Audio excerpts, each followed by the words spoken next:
of life. So yesterday it was a very,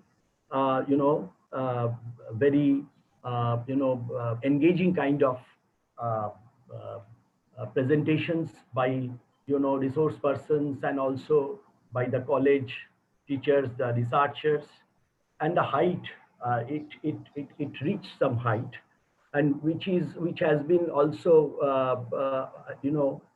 which has been noticed by the outside world, and also it has some mentioning in the Medinipur edition of Anandabazar Patrika today.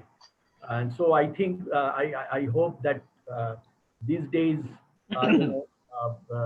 this this session also will reach the same height today or more perhaps. And today's, you have the program with you, and today, uh, this we have a quite number of, uh, in fact, today is the most creamy part of the webinar. We have, first we will begin with one panel. The theme is pandemic, migration and politics. Then there will be an interactive session with the Calcutta persons from, resource persons from Calcutta Research Group or CRG, and the political science community of Vidyasagar University. Then there will be a very unique kind of, this itself is a unique kind of an engagement, where the theme is studying migration in syllabus. As you all know by this time that we have introduced one core course in our PG syllabus, where we have some topics on forced migration, refugee, UNHCR, internal displacement, etc. And so that will be a kind of a dialogue between 1:15 to 2:30 p.m. Then there will be a round table. The round table will be moderated by Dr. Iman Mitro of Shiv Nadar University. And the participants are very distinguished participants, Professor Meghna Guha-Thakurata from Bangladesh, Professor Hari Sharma from Nepal, and Dr. Rajarshi Dasgupta from JNU Delhi. And after that, none but Professor Ranabir Samadar will deliver a special lecture, which will be followed by a valedictory lecture given by, which will be given by Professor Shobhoshachi Bosurai Choudhury, the Honorable Vice Chancellor of RBU, which will be chaired by our Honorable Vice Chancellor, that is Professor Ranjan Chakraborty, Honorable Vice Chancellor of Vidyasagar University. So without losing much time, I will invite, so today's, I rather will invite Sujoy to formally invite today's speakers and the session and the panelists of this session. Over to Dr. Sujoy Ghosh.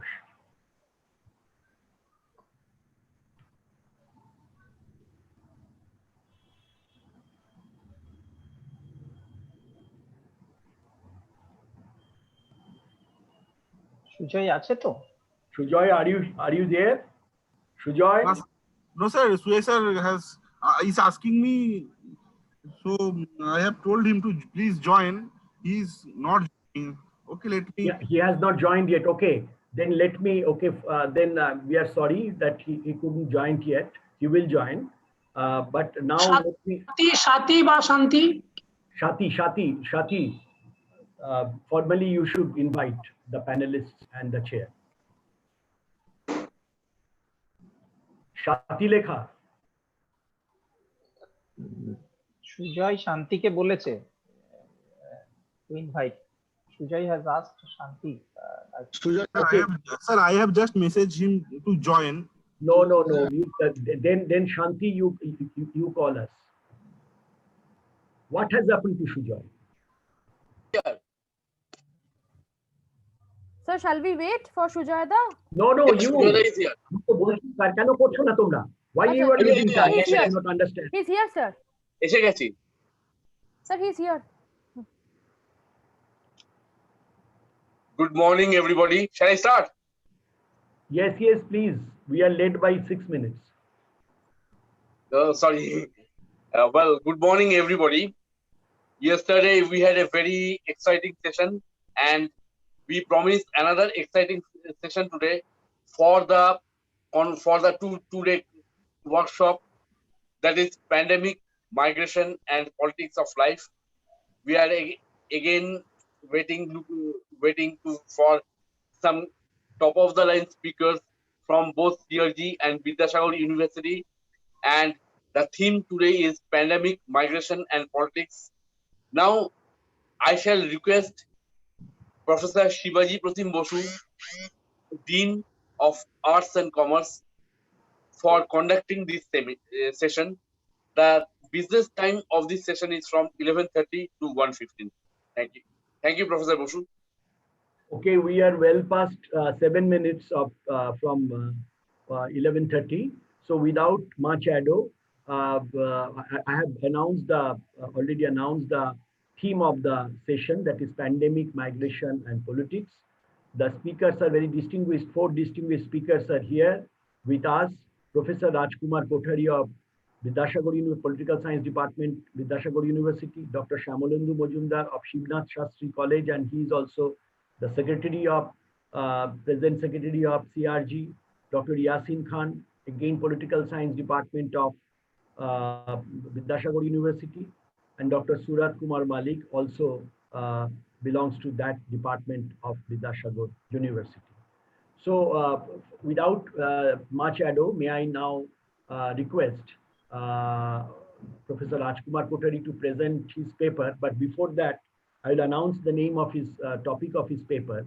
But before that, I will request participants to kindly mute your microphones. And also, if you have to ask any question, if you have any question or observation for the speakers, please give it in chat box, so that it will be easier for us to pose those questions to the particular speakers, to particular speaker. Thank you. So with this word, may I now request Professor Rajkumar Kothari. You will be speaking on pandemic and international health regime, emerging challenges. So we have 4 speakers. So there will be yesterday also 4 speakers. We had 20-minute slot. Today also there will be 20-minute slot, and so that and there will be some 15 or 20 minutes discussions after the paper presentation or the talks, when the talks are over. Thank you, Professor Rajkumar Kothari. Please. Yes, thank you, Shivaji Babu. Am I audible? Am I audible? Yes, sir. Hello? You are audible, sir. You are Okay. audible, sir. Someone from the host, please allow me to make my presentation. They said that it is host should admit the. Sir, your share screen has been enabled. You are sharing your screen. I Already just it is request there? you to, yeah, your share screen is active. Just please make it full screen and start your presentation as you do. Okay, We can already see your screen. Okay. Am I visible now? Is it Your fine? screen is visible. Yeah, this is fine. Yes. Sir. You can start your presentation. Thank you. Okay. Good morning. And at the very outset, I congratulate and thank the organizers of this 2-day international webinar on a very important, pertinent theme. And particularly, I thank Professor Shivaji Pratim Bosu, the distinguished chair of this panel, and as well as the university authority, and as well as the members of CRG who has taken this pain to organize this 2 days international webinar on important thing. Now, the title you can see, that is pandemic and the international health regime, emerging challenges. During next course of 20 minutes or so, I am going to speak about the pandemic and international health regime, that is from the perspective of international relations. And this is the framework you can see of my presentation, that these are some of the points in the course of my presentation, very briefly, because Shivaji Babu has already pointed out 20 minutes time. So these are the points: pandemic, a conceptual framework, then features of pandemics, impact of pandemics, then role of international health regime, regime theory and its application to international health regime, WHO and the COVID-19 pandemic, that is the today's context. Then I shall briefly focus on funding and emerging challenges, and at the end, my concluding remarks. Now, pandemic, lot of discussions have taken place yesterday. Honorable Vice Chancellor of Vidyasagar University, Professor Ranjan Chakraborty, also had talked about pandemic in history. And when I go through the dictionary of epidemiology, I was trying to find out the meaning of pandemic, and it says it is an epidemic occurring worldwide or over a very wide area, crossing international boundaries and usually affecting a large number of people. So a pandemic is necessarily its expense. It is at the global level. It's not confined to a particular region or a country or a locality as such. It's more or less spread across the globe. And international boundaries, it doesn't recognize any boundaries as far as the spread of the pandemic is concerned, and large number of people are affected, because we can see from the present development, that is COVID-19 pandemic, that almost 190 countries across the globe have been affected by this, and millions of people are suffering due to this COVID-19 pandemic, the spread of virus originated from China. The key features, some of the key features of pandemic are wide geographic extension. As I said, that it is not confined to any particular small space or jurisdiction. Then movement of disease from one place to another and beyond. Then another important feature of pandemic is novelty, then severity, high attack rates and the explosiveness, infectiousness and contagiousness, minimal population immunity. These are some of the major features of pandemic. There are some other features as well. So that means it is across the globe. It is relevant, and pandemic is confined is not confined to any particular pocket. Its spread is global. And pandemic related crises have been associated with enormous negative impact, particularly in the field of health, in the field of economy, in the field of security of national and global communities. And the kind of impact already it has created, the COVID-19 pandemic, we can see on our own from daily newspapers, televisions, and programs and news and so on and so forth. So it has a huge impact on economy. Indian economy is also badly affected, and same is the situation of major economies across the globe. And largely security of the states are also endangered due to this pandemic. Now, before as far as pandemic is concerned, I shall talk on about international health regime. And before I talk about international health regime, let me talk about the importance of regime theory in IR, because I have tried or attempted to view this pandemic and international health regime from the perspective of a regime theory.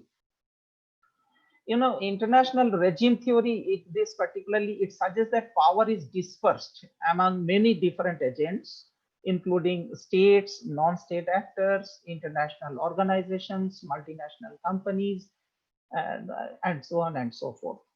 So that means the state is not the only stakeholder. As far as regime theory is concerned, there are other actors, host of actors. And Stephen Krasner is the one who formulated the concept of international regime. And according to Stephen Krasner, that principles, norms, rules, and the decision-making procedures around the world which actors' expectations converge in a given issue area. So Krasner, what basically has been focusing on is the importance of norms, rules, and decision-making mechanism as far as regime is concerned. And then, apart from Stephen Krasner, there is John Gerhard Ruggie, who introduced the concept of regime in the discipline of international relations towards the late 1960s and 70s. Particularly, he introduced this concept in the backdrop of emerging dissatisfaction with classical realism's, what should I say, classical realism's domination or dominance over the international relations. Then this apart, towards the late 1970s, Robert Keohane and Joseph Nye also put forward the framework of complex interdependence that lead to regime formation. But basically here I'd like to focus is that this regime theory has been developed in the backdrop of international liberalism and realism, taking into account, though it originated with countering the principles and objectives of realism, but we can assess the importance of a regime theory from liberal perspective as well as from liberal perspective as well as from realist perspective. From realist perspective, very briefly again, when we talk of regime, it focuses on security. So security regime, and after the Second World War, we see that there are security regime across the globe have formed and led by the United States of America on the one side and and Soviet Union on the other side. And from from a realist perspective, this regime theory focuses on security paradigm. And it talks about maximizing security concern of a state, promoting security of states at the global level when we talk of realist perspective.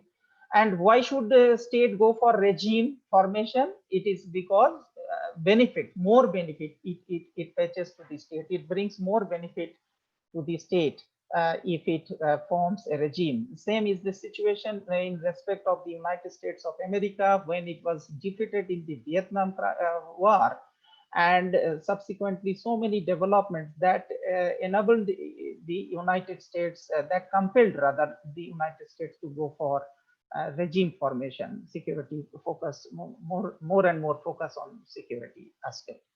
And from liberal perspective, if we look at the regime theory, then obviously liberal, it talks about more and more interdependence. As I already stated, Robert Keohane, Joseph Nye, they talked about complex interdependence. Again, when from liberal perspective, in an anarchic international system, they believe that if a economic regime is formed, then obviously it will give more benefit and more advantage to the states who are involved in the process of regime formation. Coming to the international health regime, there are different kinds of regimes in the field of international relations. In fact, regime theory has come into existence from late 60s onwards, but regime in practice has been in vogue in the international system for centuries together. Say, for example, many of us don't even know that regime, that post office, it is also part of international regime. So this is one example, but it has been existing for not only for decades, but there is a postal global network in the form of a regime. So similarly, when we talk of international health regime, this has become more relevant, particularly from 1980s onwards. And World Health Organization is the leading instrument behind the formation of international health regime. And then this apart, there is United Nations Health Agency that has been also playing a very important role towards tackling several health related issues, including the present one, that is COVID-19 pandemic. But on the whole, World Health Organization plays a vital role by way of performing some important functions as part of international health regime. To name a few, that is WHO helps countries by providing accurate guidelines. This is very important because at the time of pandemic, at the time of a humanitarian crisis like situation, that right kind of guidelines should come from the WHO, and which WHO has been doing its best, but still there are controversy that has evolved as far as the functioning of the WHO is concerned in the backdrop of COVID-19 pandemic. I don't have time to go into detail, but if there are questions, then again I'll try to focus on. Another important function is providing accurate information based on ground reality. Again, WHO seems to have failed as part of international health regime to work on this aspect. This apart, ensuring vital supplies reach frontline health workers. This is another important function of WTO. It has been doing its best, but again, lot more needs to be done. Training and mobilizing health workers time to time, the nature of pandemic, nature of health situation, it changes because of different nature of virus. They are originating at the global level in different parts. So health workers are to be trained properly, and which this WHO has been doing its best. And then another important function, and we are eagerly looking for it, that is the search for a vaccine, because the impact of pandemic is so huge that unless a vaccine kind of medicine comes out, we cannot deal with this kind of situation. So World Health Organization has been playing a very important role in search of vaccine. Again, if there are any questions during question hour, I'll try to answer further in detail. Other than, already I have said that other than the WHO, there are many important players in the field of international health regime, like United Nations program on HIV and AIDS. Then there is United Nations Children Fund, World Trade Organization, then International Labour Organization. They are in some way connected with the international health regime. Then there is United Nations Environment Program, World Bank, Global Alliance for Vaccines and Immunization, Global Funds to Fight AIDS, tuberculosis and malaria.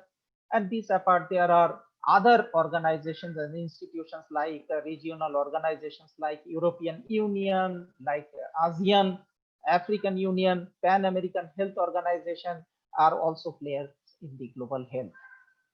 And together, I believe that their combined work has strengthened the system, strengthened the international health regime, because alone WHO cannot do much. So support from different organizations and institutions are required, because to deal with this kind of huge impact of pandemic. Then in all, on the whole, there are 25 United Nations agencies involved in it. Then 20 global and regional funding organizations are associated with it.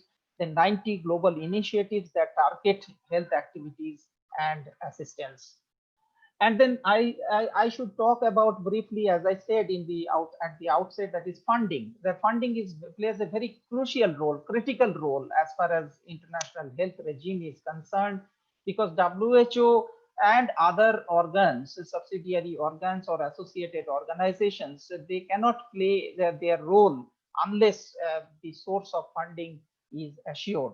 So international financial support for global health efforts actually has been increasing over the years, over the decades since 1980s.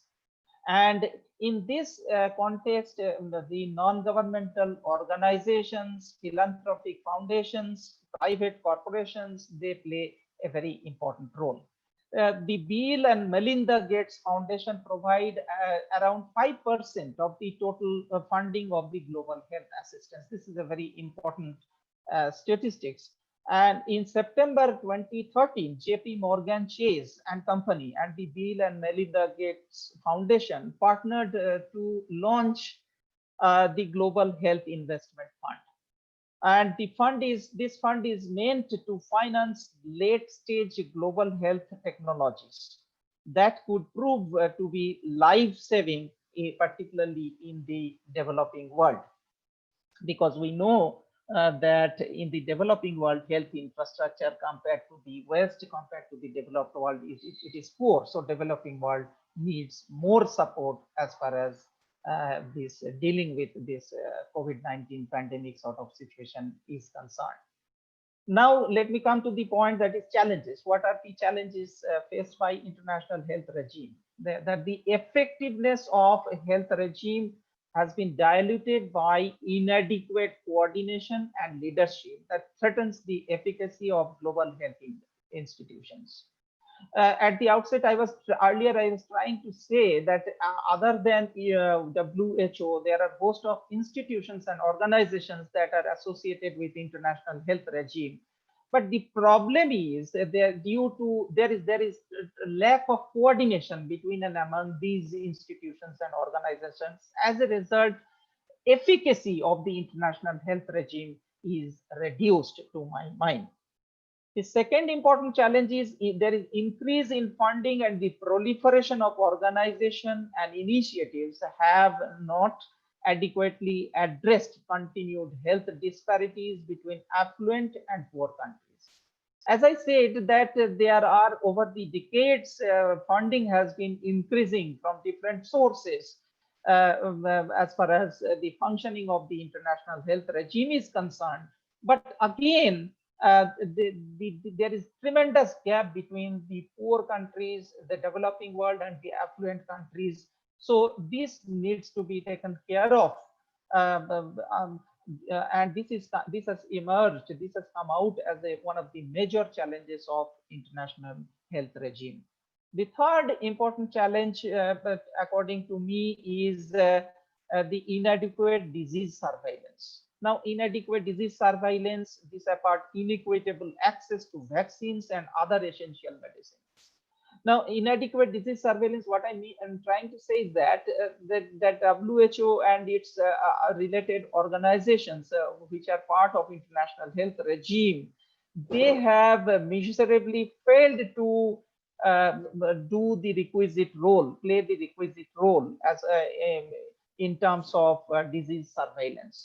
Because when this COVID-19 pandemic originated from China, Wuhan, particularly laboratory or whatever, then there was lack of surveillance and supervision on the part of WHO and others.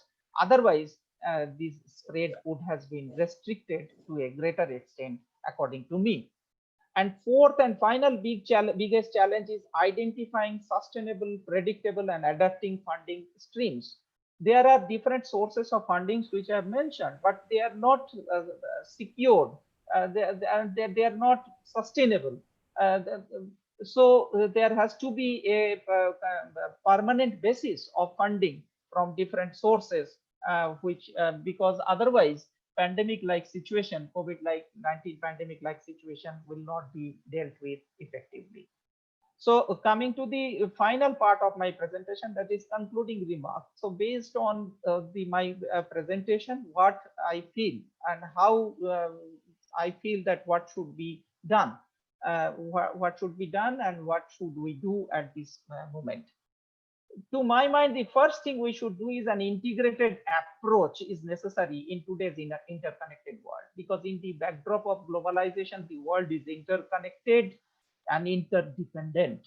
And to deal with COVID-19 pandemic situation, what is necessary is integrated approach, because the nature of virus almost it is same across the globe. It has spread, and unless an integrated approach is developed or devised effectively, we cannot deal with this situation. And that is what precisely has happened at this point of time in the backdrop of COVID-19 pandemic.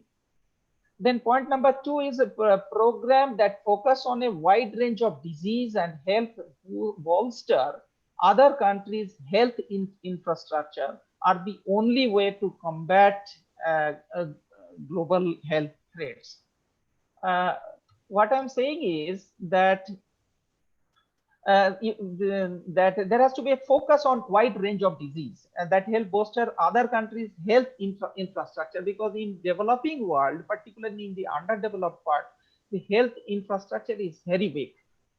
Even in developed world, we have seen that in COVID-19 pandemic that health infrastructure is inadequate. So we need to boost health infrastructure not only in the developing world or underdeveloped world, but at the same time the developed world also.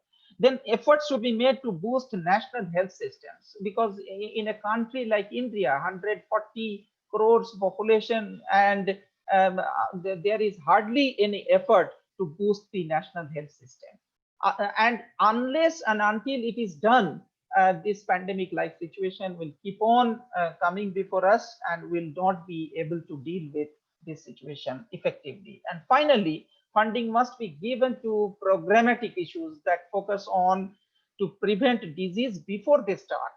So a lot of research is to be undertaken. Research activities are to be undertaken on the part of WHO and international health regimes, so that in future at least that COVID-19 pandemic-like situation does not occur. Thank you all. Thank you, Shivaji. Thank you, Rajkumar. You have been, well, we will discuss about what he has presented and very relevant things about regime. What is regime? He, in fact, focused more on the theories of regime and how these regimes are operative, especially in the fields of health, and how we can get rid of, or how we can pass over this phase. So, I think I'm waiting for the questions to come in my chat box. Unfortunately, I was disconnected. I had been disconnected. I was disconnected after Professor Kothari started, and then 2-3 minutes lapse. Should I tell you briefly? No. I got you. I got the sense, but when you are discussing in detail, about the regimes, I may have missed 1 or 2 points. But I am not the question poser. The participants who have participated, but then I'll miss your comment. They will. Of course, I will comment ultimately, but they will pose questions, and I will pass on those questions to you, and then finally I will also, of course, Thank you. And so after Professor Kothari has spoken on. Professor Kothari has spoken on largely international health regime and what is regime, and how international health regimes are operative since 1980s, 1990s, and especially in this globalized world. So keep questioning, keep posting your questions, observations, etc. Now may I invite Dr. Shyamolendra Majumdar, the Secretary CRG, and who teaches political science at Shivnath Shastri College, a very old friend of us, to present his paper. His paper is very interesting. It is on forced migration, the vagrants, and society. Professor Majumdar, please. Very good afternoon to all of you. I'm really thankful to the authorities of Vidyasagar University and the Department of Political Science, especially to my dear friends, Professor Shivaji Pratim Boshu, who happens to be the Dean of Arts and Commerce, and I'm also grateful to our Honorable Vice Chancellor of Vidyasagar University, Dr. Professor Ranjan Chakraborty. Okay, Actually, before I start at the very outset, I must clarify that this research paper is unfinished and a half-cooked one because my efforts, all my intellectual efforts, got stalled owing to this pandemic. And the places I want to visit and the survey that I'm to carry out, these are only the introductory part of my entire project. So, before I start, I'm talking about the problem of vagrancy with regard to migration and, of course, the politics of life. That is to say, the politics of society. Shabolendu, may I Yeah, say something? May I say something? yeah, Shabolendu, yeah, yeah. there is some echoes are coming from your room, I think, or through the microphone. Please put your microphone nearer to your mouth so that we can clearly hear. Oh, Okay, thank you. am I audible now? Yes, yes, Am I audible. Yes, yes, audible. Of Okay. course. So the problem is I've got only 20 minutes.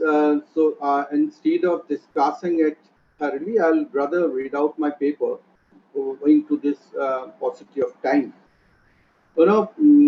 This is essentially involving politics and, of course, migration in some way or other, because the very problem of vagrancy is caused by forced migration. So I'll begin like this.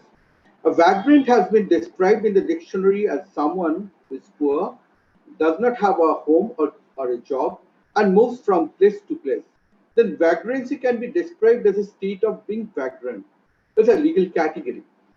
Vagrant means a person found asking for alms in any public place or wandering about or remaining in the public place in such condition or manner as it makes it likely that such person exists by asking for alms. Our present crisis today will turn out to be a moment in time, exceptionally significant for the history of vagrancy, as we do not know how many people and children have lost their homes, families, occupations, and are forced into a life of vagrancy. Just we are looking back at the Middle Ages in the not so far away future. We will probably be looking back at today, after a few decades perhaps, we'll be in a position to make a valid assessment of the impact of this pandemic on the problem of vagrancy. In the Middle Ages, the lepers were debarred from entering the mainstream society in Europe. Foucault commented that the poor, the vagrants, and the prisoners met with the same fate 3 centuries later. They were alienated to the same extent. So these forms of exclusion persisted within a changed cultural milieu with new meaning, but revealing same type of rigorous division. Foucault referred to this social exclusion with regard to the homosexuals and prisoners in his History of Madness. He examined the history and means of exclusion, a history of those who were marginalized and ostracized and confined on the basis of a dividing line between sanity and insanity, reason and unreason. That led to the birth of a great asylum in the 17th century, where madness and unreason were tamed and put under constraint. The same logic worked while the government of India turned their attention to the hapless people who didn't have any hut or home and helplessly roamed around from here to there in the cities. The vagrants, the street dwellers. Well, I'm referring to the last leg of the colonial administration and its response to the social crisis and the subsequent governmental policies adopted by the administrative structure of independent India. Foucault's analysis starts with the assumption that there is a binary of inclusion and exclusion rather than spatial metaphors detailing marginalization, segregation, confinement, and sanctification. Foucault creates a genealogy which is in fact a realization of a process of naturalization and social construction that discursively created human as subjects and non-subjects, as human or as something less human, as abnormal, mad, lunatics.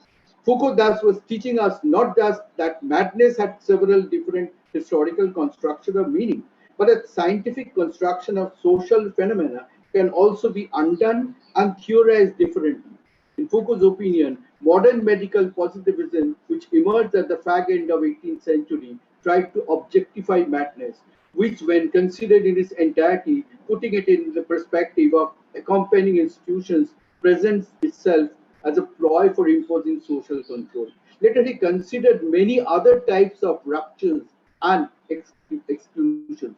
We can very easily realize that the excluded ones are those citizens who are separated from the mainstream society owing to their disability, physical or otherwise, mental illness, and above all, weak economic standing, or to say, because of their poverty.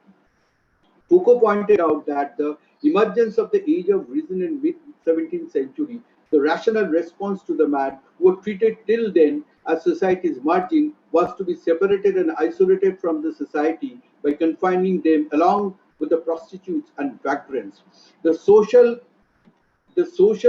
forces he sees driving this confinement include the need for an extrajudicial mechanism for getting rid of undesirable and the wish to regulate unemployment and wages. Perhaps Foucault meant that under the ploy of treating the bad persons in an asylum away from their homes, the state tried to confine the undesirables for the protection of society. He felt that such institutions came to be taken as places where therapeutic treatment can be administered. Vagrancy is accompanied by such acts as begging or soliciting. Am I audible? Absolutely, you are audible, Shabalanduda. Please go on, carry on. Vagrancy is accompanied by such acts as begging or soliciting financial aids from others. It may be treated as a crime as well. Usually, local authorities merely encourage the vagrant to move on and thereby escaping the responsibility of bearing the financial burden for maintaining them. Vagrancy is frequently used in inclusive sense by the state structure by widening its connotation, such as political demonstration, the obstruction of streets or walks, riotous activities, and loitering, etc. Attempts are made to project such behavior or activities as rampant violation of the prevailing vagrancy law or act. This fluid application of a vague statute or ordinance has been heavily criticized by legal scholars and civil libertarians. Is it possible to relate the problem of vagrancy with the question of public order, or to be more precise, disorder? Perhaps we can. If we consider the vagrants as a legal category, laws created the transmutation of the legal category of vagrancy by reimagining the vagrant. A reimaging which itself was a product not just of law's imagination, but imagination about law as well. This sounded all the more obvious in the post-refugee influx in India after 1947. The government of West Bengal initiative for addressing the issue of vagrants and vagrancy rests on the Bengal Vagrancy Act 1943. The act was composed of the following items. Actually, there are 29 items. I picked up only few of them.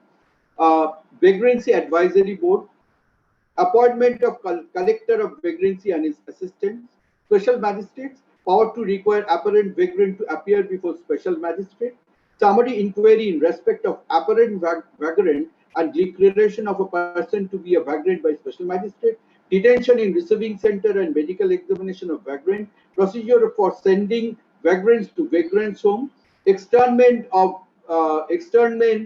vagrant from area in which the act is enforced, validity of custody and detention of vagrant, transfer of vagrants from one vagrant's home to another, outside employment to be obtained for vagrants when possible, discharge of vagrants from vagrants' home, then punishment for employing for or causing persons to ask for alms, punishment for refusing to go before a special magistrate, punishment for refusing to submit to medical examination at receiving center, punishment for escape from receiving center or vagrant's home, procedure at end of imprisonment. These are the cardinal ones.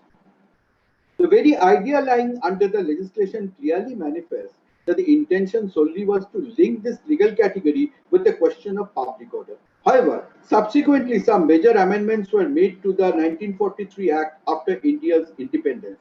Some of its parts were repealed in part by West Bengal Act 7 of 1948 and was further amended by President's Act 23 of 1968 and West Bengal Act 5 of 1970. Even then, the design of the society and the state, to be specific, remain unaltered. But who are the vagrants? It can be logically deduced that a large-scale refugee influx must have resulted in some kind of dislocation of population. The vagrants must have been a large section of the refugees who had migrated from both East Bengal and Punjab. A vagrancy home was conceived assumedly for providing a refuge to the homeless and socially displaced and separated individuals and rehabilitating them. However, it is virtually impossible to ascertain whether such people are enabled to get reintegrated with their families and relatives. Does the state, that is the government, seriously strive for attaining that objective? Will they successful? Will they be successful even if they try seriously? The answer indeed is blowing in the wind. A careful study of whatever media reports and research reports are available would reveal that the performance of the state authorities are far from satisfactory, particularly going by the information obtained about the last 5 or 6 decades. The individuals who are forced to leave their families, their secured homes, their known surroundings, and who are unknowingly and unintentionally thrown into the strange milieu, which more or less lack even an iota of empathy. They might have been separated from the larger migrating group of refugees. The ordeal of this legal category called vagrants may be narrated as individual cases based on media findings. Mr. Shautik Biswas, in his article published in 1997, a maidservant named Salwat Bibi in Calcutta was picked up by the police from a place where she was waiting from some free khichdi prasad and was produced before a magistrate and was sent to a vagrant's home. Her husband became worried for his missing wife and reported the matter to police. Ultimately, she was rescued from the vagrant's home. Same thing happened to one Mr. Hastimal, a businessman from Bangalore who got lost in Calcutta, an unknown territory for him, and started some problem with my end. And it started moving aimlessly as he was not at all conversant with the local language. He was picked up by the police and the magistrate judged him to be a vagrant, and the poor gentleman landed in vagrant's home. Only after 2 long years, his son could trace him back, and actually they were both, this person was rescued and sent back to Bangalore. So what is the case? In both the cases, we come across most insensitive and incompetent handling of the act by the judicial and administrative machineries. Misuse of the Vagrancy Act, indeed.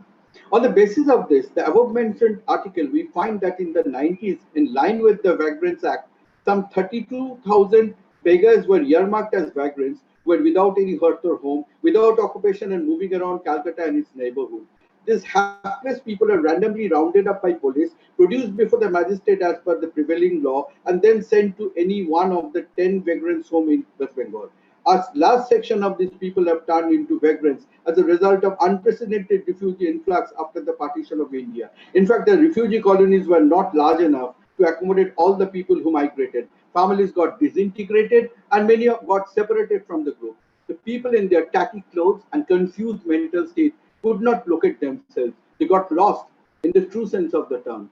Their predicament started when the state authority decided to mark them as vagrants. At the same time, one may point out that the great famine of Bengal in colonial India to be one of the major reasons for heavy flow of forced migration from the villages to the cities, which ultimately left many among the moving population as vagrants. However, some of the vagrants are social misfits moving around desultorily. Now, I'll try to link this particular problem with the governmental policies. One of the, this is very sad. Most of them languished in vagrants' homes. Some cases are reported that even when link could be established with someone's estranged family, the members refused to take the person concerned back. Such individuals have to spend rest of their lives within the 4 walls of vagrants' homes. Justice Chittatosh Mukherjee, chairman of West Bengal Human Rights Commission, once remarked, if they are not strictly vagrants, it could be a matter of illegal detention. He opined that the complaints are raised about the functioning of the vagrancy department. We need to refer to the administrative structure of this institution. At the top, there is an administrative officer called the Controller of Vagrancy. He is appointed as per the legal provisions prevailing. The primary objective of the department is to provide shelter and accommodation to the persons detained under the Act. For the purpose, this department maintains 10 vagrants homes vagrants homes in different parts of West Bengal. The persons detained under the Act are provided with food, medication, and daily necessities of life in these homes. They are trained. Their efforts are being made for rehabilitating them. At present, there are about 900 inmates in these homes. Apart from staff salary and home maintenance, state governments provide rupees 600 per head per month for maintenance of this intent. The question is, how far the sovereign existence of a citizen is secured here? The police commissioner can just empower a designated police officer to pick up any person loitering aimlessly on the street and not possessing any home, notwithstanding the fact the person is not committing any crime. He is then produced before a magistrate who shall make a summary inquiry in the prescribed manner in the circumstances and character of such person, and if after hearing anything which such person may wish to say is satisfied that such person is a vagrant, then this person will be landing in one of the vagrant homes after an initial medical checkup for finding out whether the prospective inmate is suffering from some communicable disease or leprosy. A stark similarity can be noticed with the medieval Europe. So his or her rights under the constitution are absolutely violated. Moreover, if the magistrate is satisfied that after an inquiry that a vagrant was not born in a particular area in which Vagrancy Act is enforced, or he has not been continuously resident therein for more than 1 year, he can issue a written order for compelling the vagrant to leave that area within a specified time through a prescribed route or routes, and warning him not to return without written permission of the controller of vagrancy. The vagrants' lives within the homes are subject to extremely tough rules. They can be punished like prisoners of some sort. For ensuring discipline, a critical control mechanism is there. A critical control mechanism there. The vagrants live with the homes are subject to definite punishments. If any vagrant willfully disobeys or neglects and to comply with the prevailing rules, he or she shall be convicted by a magistrate and may be liable to be punished with rigorous imprisonment for a term which may extend to 3 months. There are 10 distinct vagrants home. I'm just going to mentioning them. Casual vagrants home, Thakuria Receiving Center, New Vagrants Home, Leprosy Vagrants Home, Male Vagrants Home, Female Vagrants Home, Special Vagrants Home, Training Cum Production Center, Home for Lunatic Vagrants Male, Home for Lunatic Vagrants Female. However, the West Bengal Human Rights Commissions have raised strong objection keeping the mentally unstable people as inmates in such vagrants home. The West Bengal Human Rights Commission has learned that a number of people suffering from mental illness have been placed in vagrants home run by the West Bengal government and recommend that such persons be provided medical intervention. In conclusion, what may be said, the conditions of vagrants homes and the related acts and rules are virtually used by the state machinery for ensuring the exclusion of the undesirable people from the mainstream. And not only that, they are kept under strong and absolute control of the state. They hardly differ from the prisons if we go through the act in its entirety. The particular homes housing the lunatics and lepers under the Department of Vagrancy would further strengthen my position on this.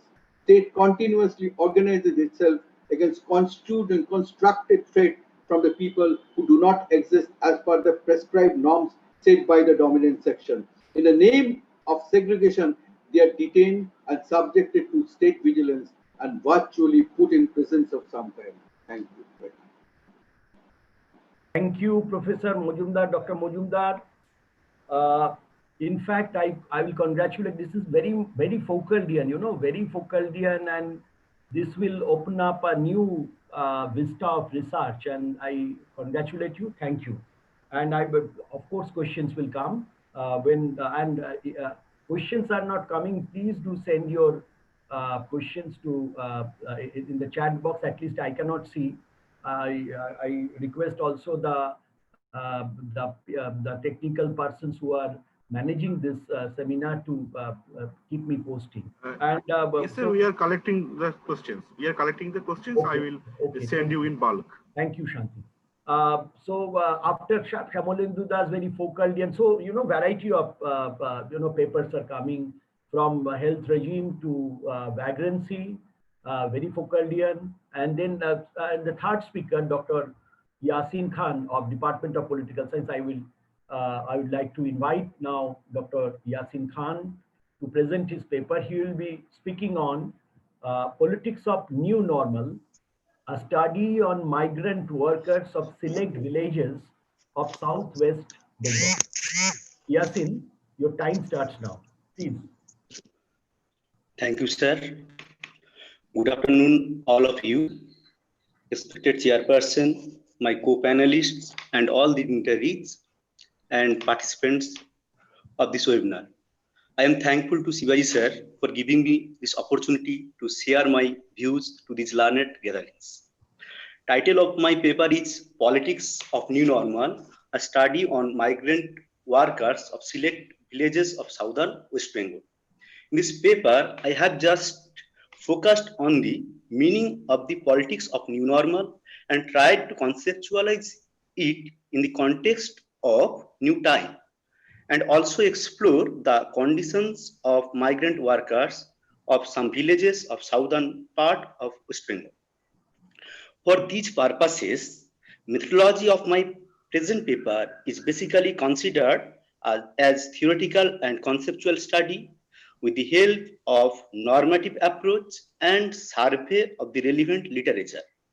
And for the primary data collection, I used field survey method and purposive sampling. Now I should emphasize on the conceptual clarity of the idea of politics of new normal, and it will be followed by the conditions of migrant workers. And the last part of my presentation, I just give some suggestions to overcome the problems. The idea of new normal is not new, but it has been popularized by the journalists, writers, thinkers, as well as social workers in the new time. After the emergence of COVID-19 virus and the pandemic situation, the whole planet faces a big crisis and many nation states just locked down everything. For overcoming the crisis, the third world countries like India also face a lot of problems. After a long 5 uninterrupted complete lockdown of 2 to 3 weeks each, India started its unlock measures. Each unlock phase also followed more or less lockdown sequences, and government gave guidelines for working properly. We are all aware that the common masses from urban area in few cases criticize government's policy for starting unlock process without having vaccine, and the general people from the rural area were so much unhappy in this lockdown process due to their livelihood burden. Basically, common and downtrodden people are dependent on their daily earnings, and few cases they have ration from 7 days to 1 month. They faced a lot of challenges in their daily life. They did not bother about lockdown and just started their habituated life and face challenges from administration. They think in their own words, Corona hoine tobu 14 din আর না খাইতে পাইনে 5 নু 7 দিন. If someone is corona infected, he or she will sustain 14 days, and if they face hunger, they will just sustain for 5 to 7 days. The economists also said that the priority to protect health is important, no doubt, but the making of food and other essential goods also required for sustaining people. If supply line fails, then a big problem emerges in the name of famine. So the government was bound to start its unlock journey. The beginning of new time with new work culture is described as new normal. WHO gives some guidelines to work and stay healthy in COVID-19 situations. The guidelines are very much important in this context. According to WHO website, stay aware of the latest information on the COVID-19 outbreak available on the WHO website and through your national and local public health authority. Most countries around the world have seen cases of COVID-19 and many are experiencing outbreaks. Authorities in China and some other countries have succeeded in solving their outbreaks. However, the situation is unpredictable, so check regularly for the latest news. Protect yourself and others from the spread COVID-19, and you can reduce your chances of being infected or spreading COVID-19 by taking some simple precautions. We all know the measures. I don't like to repeat them, but one thing is there. If you go through the guidelines, you must find out that in every measure followed by why question. And that is why WHO guidelines and research are very much important in this pandemic situation. Politics is the study of influence and influential, and power is the key to politics. When we implement this approach here, we just find out in the WHO guidelines that the local and national health authorities explain the conditions and information gathered from trusted sources. Here lies the irony. In case of India, we show that a lot of controversy regarding the due courses of lockdown time, the position of migrant workers who were responsible for their miserable sufferings. How was the corona tested going on? In some cases, central and state government controversies arises. Medical statement and bulletin face some questions, etc. So new normal is an important aspect. Though in my study, not a single responder gives me positive answer about the awareness of new normal. Here I decided that the idea of new normal is very much associated with urban people. Now I should just concentrate on the conceptualization of new normal. The idea of new normal was first introduced by Robert A. Heinlein in the year 1966 in his novel The Moon is the Heart's Mistress. He wrote, "Citizens' request may reach you through your comrade neighbors. I hope you will comply willingly. It will speed the day when I can bow out and life can get back to normal, a new normal, free of the authority, free of guards, free of troops, stations on us, free of passports and searches and arbitrary arrests. A new normal is a state to which an economy, society, etc. settle following a crisis, when this differs from the situation that prevailed prior to the start of the crisis. The term has been used in relation to the financial crisis of 2007 to 8, the aftermath of the 2008 to 12 global recession, and COVID-19 pandemic. Mohammad A. Al-Aryan wrote in his research work entitled Navigating the New Normal in Industrial Countries, published by IMF in 2010. The new normal challenges faced by industrial countries are the outcome of two interrelated phenomena.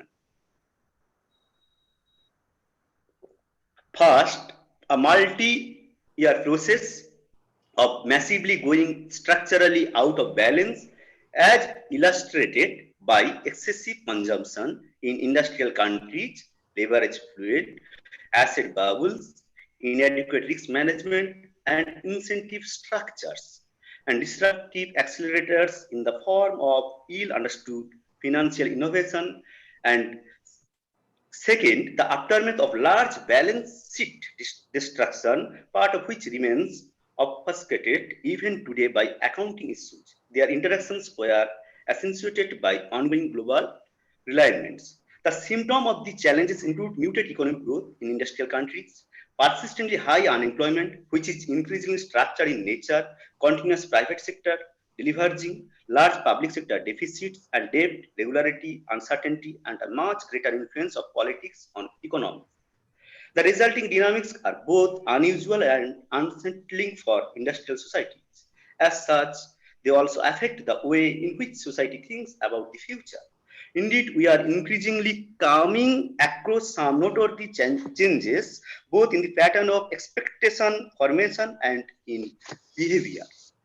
In today's world, we have faces new normal challenges in the pandemic situation. Some scholars point out its development as post-truth phenomenon, which basically emerged from the arena of risk society. Peter Hansen wrote a book entitled The New Normal, explored the limits of the digital world, published in 2010. Very recently, in the year 2020, 3 books has been published on new normal in the context of corona pandemic situation. These 3 books are Beyond Coronavirus, 7 Keys to Embrace Change and Create Your New Normal, written by Deborah Wilson Guttas, 2020, Planet Reborn, Living with the New Normal, written by Virendra Kapoor, The New Normal, a spiritual, metaphysical, and common sense take on the 2020 coronavirus emergency and its after effects, written by James Goi Jr. These 3 books describe in different ways the situation of pandemic and how human race survives. Migrant workers also suffer a lot in these new normal situations. We all are aware that in the phase of lockdown, the migrant workers are very much sufferers. They lost their life. They have just been marching kilometers after kilometers to return their home. After returning homes in their villages, locality, they are quarantined themselves for 14 days. In my study, I took the main village Sabra, one of the biggest villages in the border area of West Bengal and Odisha, and 2 other places, namely Khakurda and Egra. Sabra is situated under Datun 2 block and Khakurda is under Narangad block of Kharagpur subdivision of the Paschim Medinipur district. Egra is situated under Purva Medinipur district. Actually, my main study area is Sabra village, but when I saw the advertisement by the local travel agency, bus journey started from Sabra, Khakurda and Egra towards Bombay, Pune and Maharashtra. At a time and again, in every 2 days gap, one bus started from Sabra, Egra and Khakurda to Chennai, Kerala and Visakhapatnam. Migrant workers from Sabra and adjoining villages are returning to their workplace by desert bus in unlocked phases. Near about 5,000 migrant workers are from these areas. In Sabra, more or less 3,000 migrant workers work at southern states. I interviewed few of them. I also asked police personnel and other political leaders. These workers face a lot of problems during pandemic situation. I have just started here 2 incidents related to them. First one happened in Amidagar village near Khakurda market. Some migrant workers symptomatized by coronavirus disease and the local administration tested them and few of them were reported positive. They used local Barahampur High School as isolated center. Every possible place where they stayed were in lockdown and shutdown, and local residents of the adjoining villages feel panic. Within few days, they declare as a negative. Interestingly, their families were stigmatized. In social media, some rumors also spread. Another incident happened at Digha village, which is under Sabra Gram Panchayat areas. One death suspected corona positive, and rumors in society and social media give their family very bad experiences. These migrant workers passed a hard time and local administration supports them. But after a few days, the employees of the local police station isolated due to corona positive cases. Migrant workers and their families suspect and feel insecurity, though the local leaders and officials are very much positive for them. In Sabra, these migrant laborers under my study face some new kinds of problems. Their resource is over and they stay home, which started several psychological crises to them. I just focused few problems in my study I found. The thousands of migrant workers returning home at Sabra in the middle of the pandemic are being seen as a liability and unwelcome guests in their own homes. The increased number of domestic violence near about 40% during this pandemic phase. Political violence and difference of opinion emerged. Resource distribution, like land and other property in a family, took place. Panic psyche and anti-establishment thinking developed. Most interestingly, some migrant workers tried to change their work and few of them built and renovated their house. Near about 65% don't have any idea about government schemes for them, though local leader helps them. One of my interviews said that whatever money I had, I will be exhausted in the next 20-25 days. I don't know how I will survive after that. After 3 months, I again interviewed him. He said he wanted to return his previous workplace because he had not adequate money to lead his good life. He also said he got government supports like ration. His wife got 500 rupees in a month and near about 3 months. And he joined MGNREGA schemes, but this income is not sufficient to him. Many of the migrant workers are engaged in small industries like hotel business, gold, and other industries. They returned their workplace via bus by paying 4 times travel expenditures. They are helpless. Some suggestions I have for the betterment of these migrant workers. Need to construct a block-wise impartial data bank where the details and skill of each and every migrant worker are kept. If possible, government takes initiatives to involve in their skilled arena by creating job opportunity for them. Need an awareness to be built for them if they pay 10 to 15% lower from his previous workplace. That is not bad for him because he stayed with his family and his own cost of expenditures minimized. Try to give them banking loan for their business. It is also observed during field survey that some migrant workers work as middlemen for suppliers of workers to the companies. If they started small scale work in their home place, it will be better for both to the migrant workers and for the villagers. Immediate need to give them money by logical means so that they can survive. If the second wave of coronavirus comes, then what will happen? We don't know. This paper is based on my initial works. It required in-depth analysis and it will be done in due course of time. I just think to study on migrant workers after the lockdown process was started. With these few words, I conclude. Thanks everyone to listening to me. Thank you. Thank you, Yasin. Yasin has focused on new normal and how the idea of new normal developed and how it affected the lives of rural Bengal. And his paper is based on his studies of 2 villages, the examples of mainly 2 villages. And based on that, he has some suggestions on also. And we will discuss it during the question answer session. Thank you, Yasin, for being confined to time. Thank you. But now from Yasin, the session's last but not the least speaker, our own Dr. Surat Kumar Malik. He belongs to Political Science Department of Vidyasagar University. Dr. Malik will be speaking on politics of pandemic and the tribal communities in Odisha. Dr. Malik, the stage is yours, sir. Hello. Yes, we can hear you. Okay. Sir, please continue. Yes.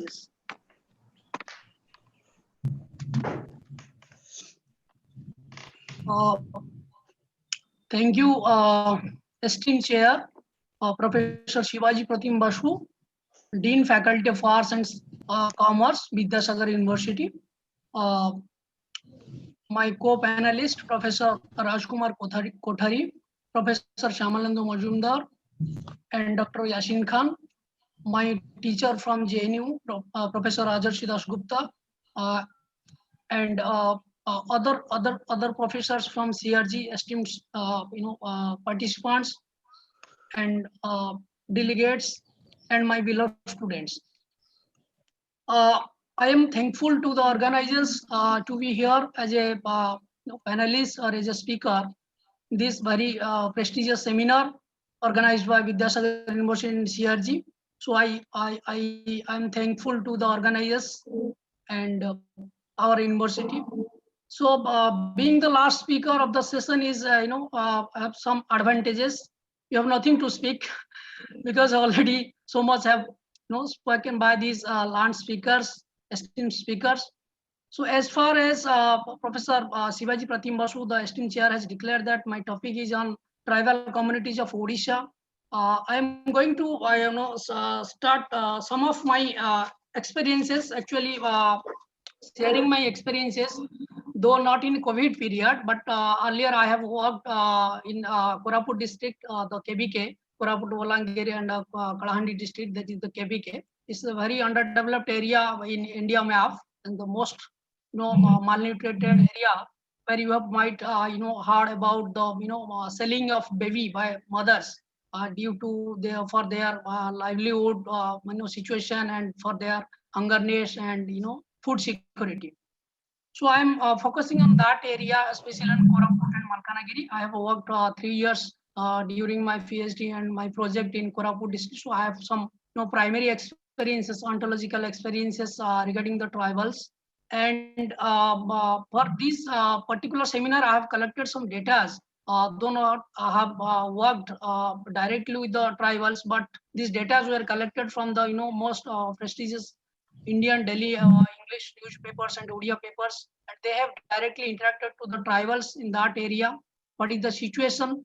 What are the politics?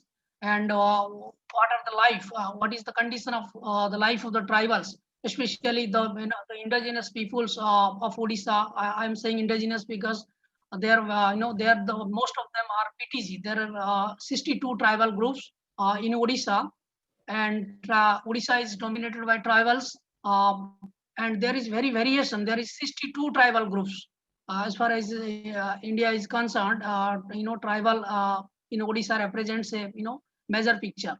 So among that 62 tribal groups, there is 13 PTGs, primitive tribal groups. They're very live in the interior area and the jungles. Like for example, the Bandas and the lower Bandas and the upper Bandas, and then the Lanjia Sauras, then the Matias, then the Kandhas, then Dongaria Kandhas.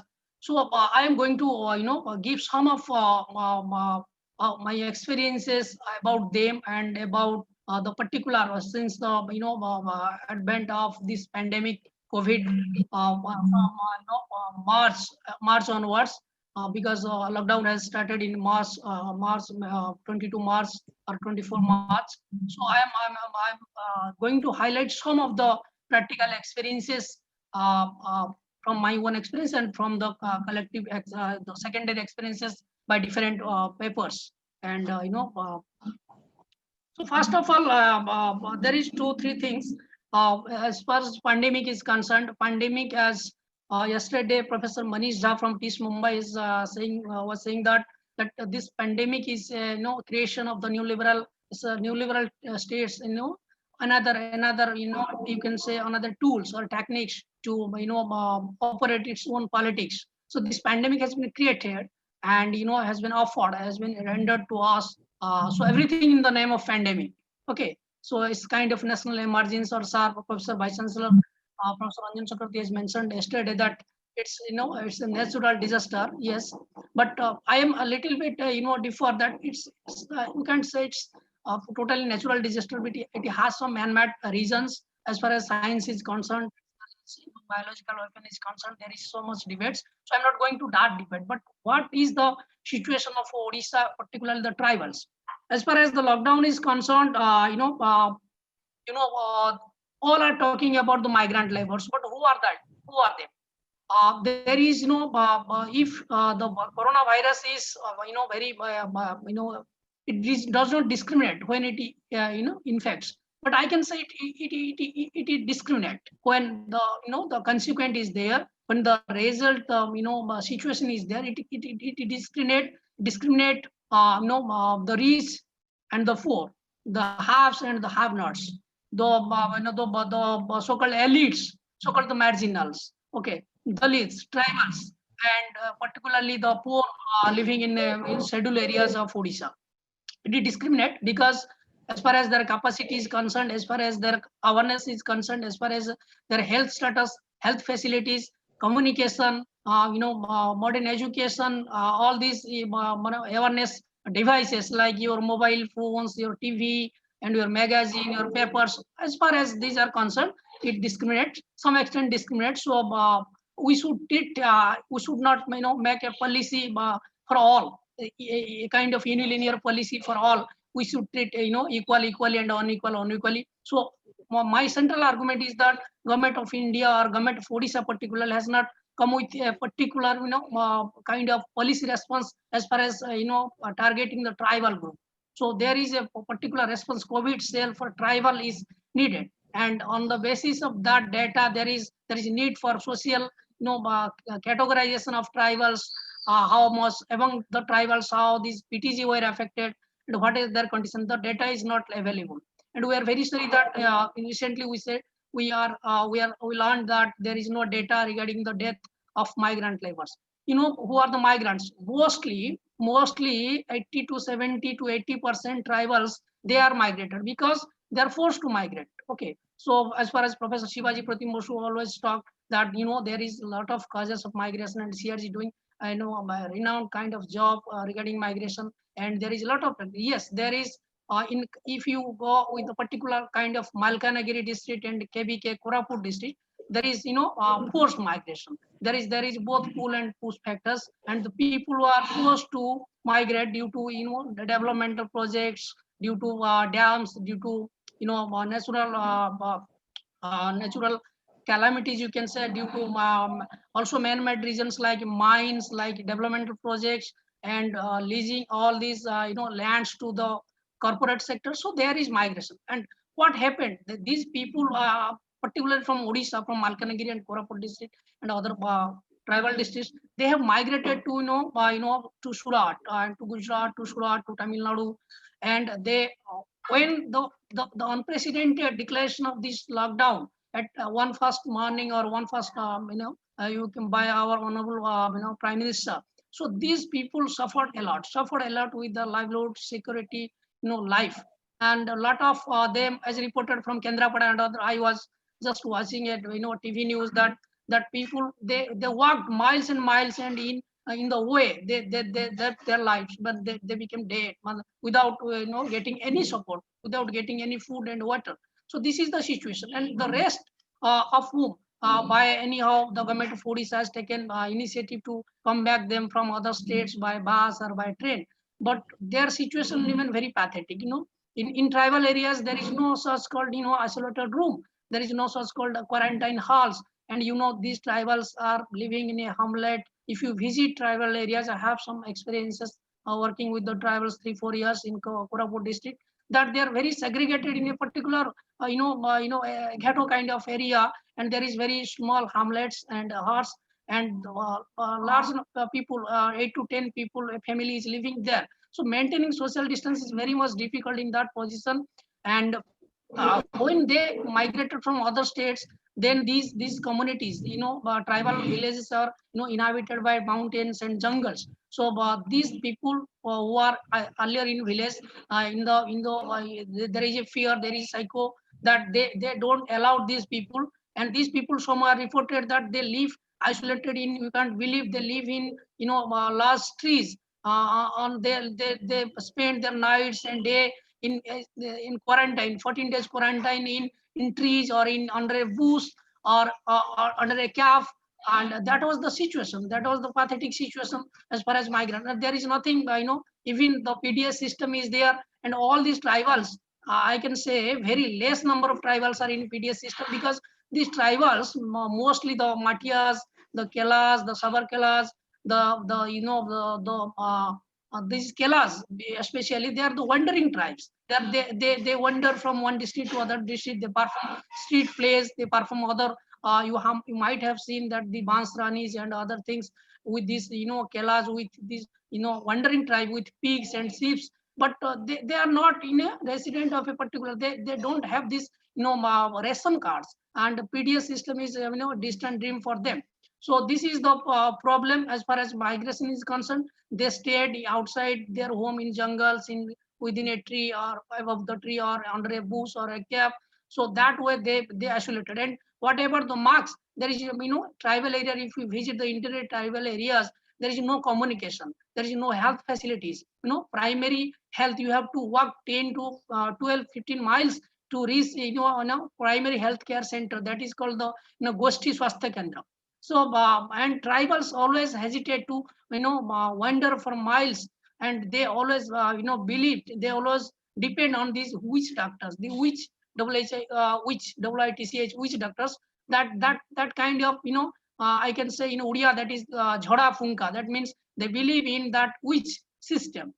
They believe and they're dependent because lack of modern health facilities there, lack of communication is there. You have to spend one day to reach the primary health center, Goshti Swasthya Kendra, and there is no facilities. There is no structural facilities like testing kits, sufficient testing kits. There is no sanitization. There is no, because all these doctors from tribal areas, whatever may be earlier available, they were pulled to main central cities where the COVID centers available. The government of Odisha has pulled them to main cities to treat these COVID patients. And in tribal areas, it's a dark zone. But some reports earlier said that these tribal people are very strong in immune and they will not affected because they like Sora tribe is the other tribes. They live in reserve areas.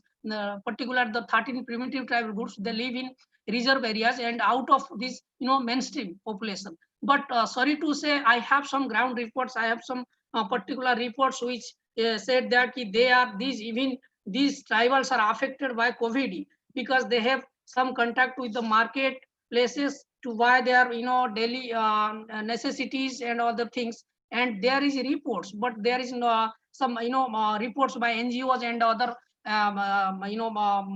agencies like media agencies, papers, but their government has no such data regarding how many tribals have affected. You can find a common data for all, that this is the day affected, this is the recovery, but there is not specific data on tribals, especially the PTGs, primitive tribal groups, who are endangered because their number is very small and they remain as an heritage of our country or our state. And if once affected, they will totally vanish, and the community, the culture will totally vanish. Like the Jara tribes of the Andaman, they vanish. So these are the endangered tribes I am talking about. So report says that there is a Muduli Guda village of Malkanagiri. Malkanagiri, the mostly affected. You have perhaps have seen the news from a newspaper that is the extremely Maoist affected district of Odisha, and it is the part of earlier Dandakaranya, that is the famous Dandakaranya area, and in Eastern Ghats. So this Muduli Guda village of Malkanagiri, there is the Didia tribal community.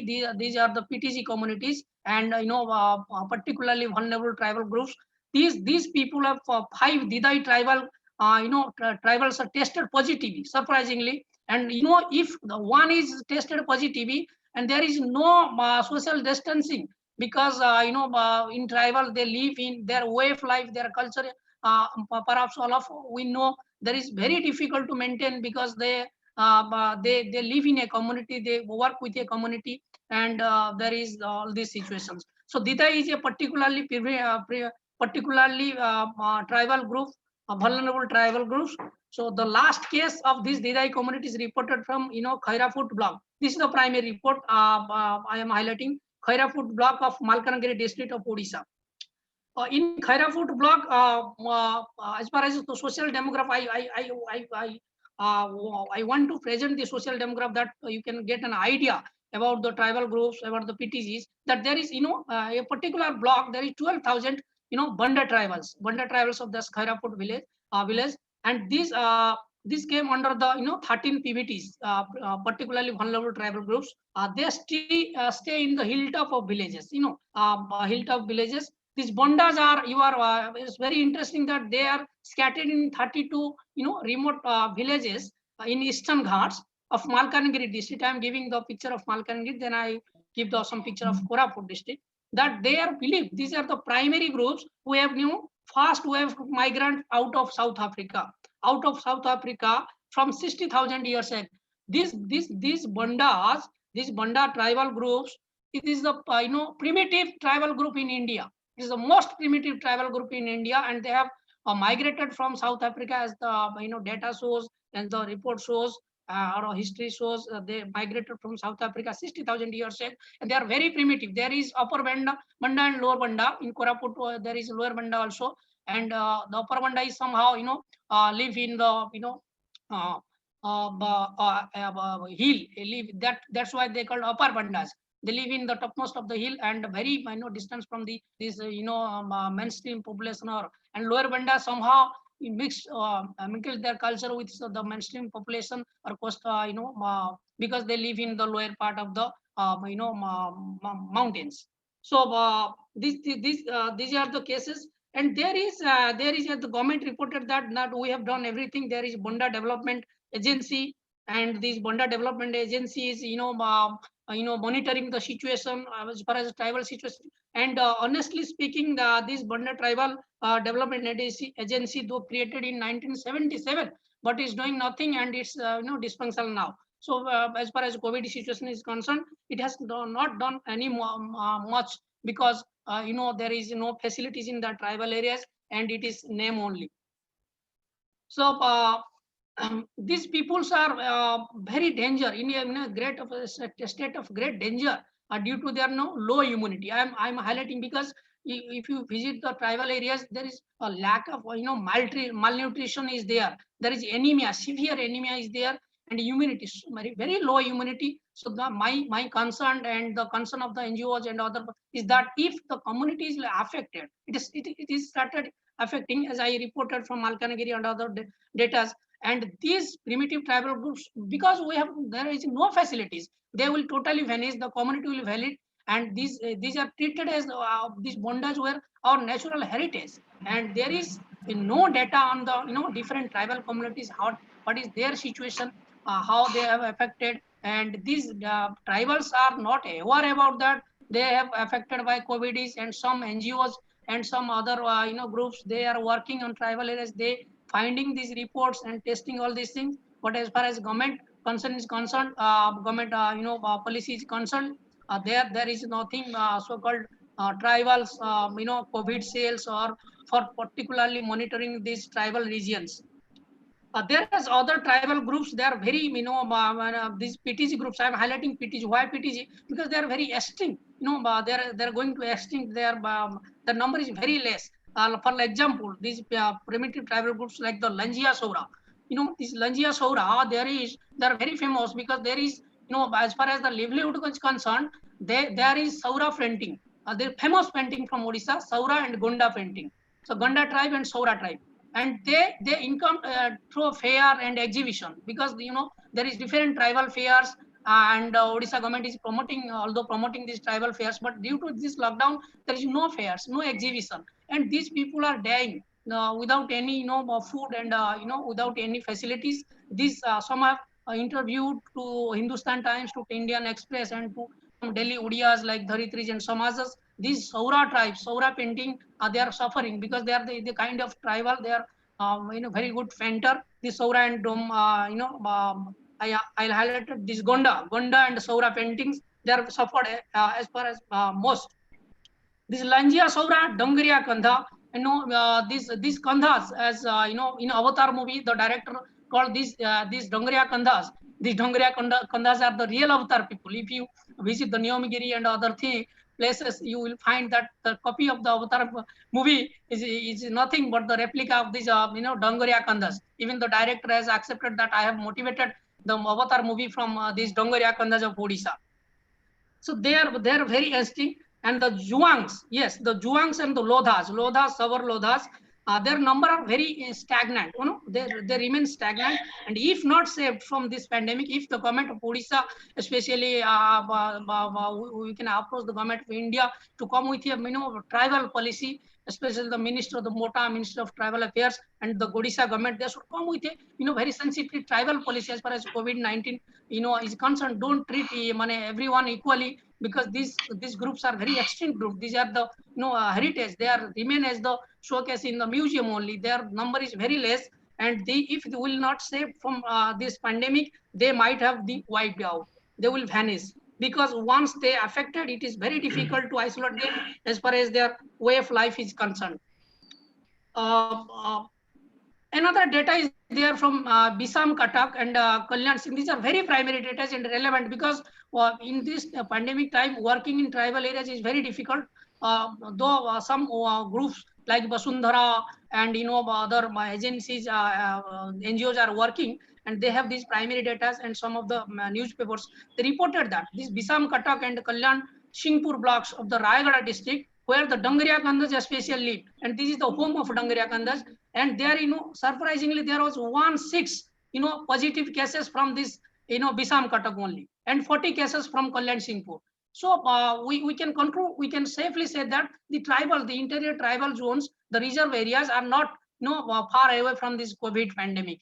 And COVID pandemic in coastal is something different. You have everything facilities. You are aware about when you are picking up your phones. There is 5 minutes advertisement regarding the COVID, the cushions and the marks and all these things. But tribal areas, mobile is a daydream. TV, forget about TV, forget about newspapers. And Government of India and Government of Odisha should take manually all these things, and should take proper awareness program, door-to-door awareness program. Thanks to Government of Odisha has taken some initiative, but it's not sufficient. What is Government of Odisha is doing that? Government of Odisha right now is engaging this ASHA, because doctors are not available. Health workers are not available. These Anganwadi workers primarily motivated to teach these nursery students, and they're facilitating their food. They are now engaged, and some panchayat representatives among the tribes, they are now engaged to learn this first lesson of COVID, to hand your wash, to wash your hands, at least to wear masks. Tribals are wearing these patta masks, these leaf masks, made from leaf. And as I said, their isolation, the migrants, tribals who have come with the help of Government of Odisha, they're residing outside their home, either under a bush or above a large tree or under a cave. So that kind of situation, quarantine is there. So you think about that, what they are eating and what they are surviving, and the situation is very stressful and very very alarming, because they have already affected.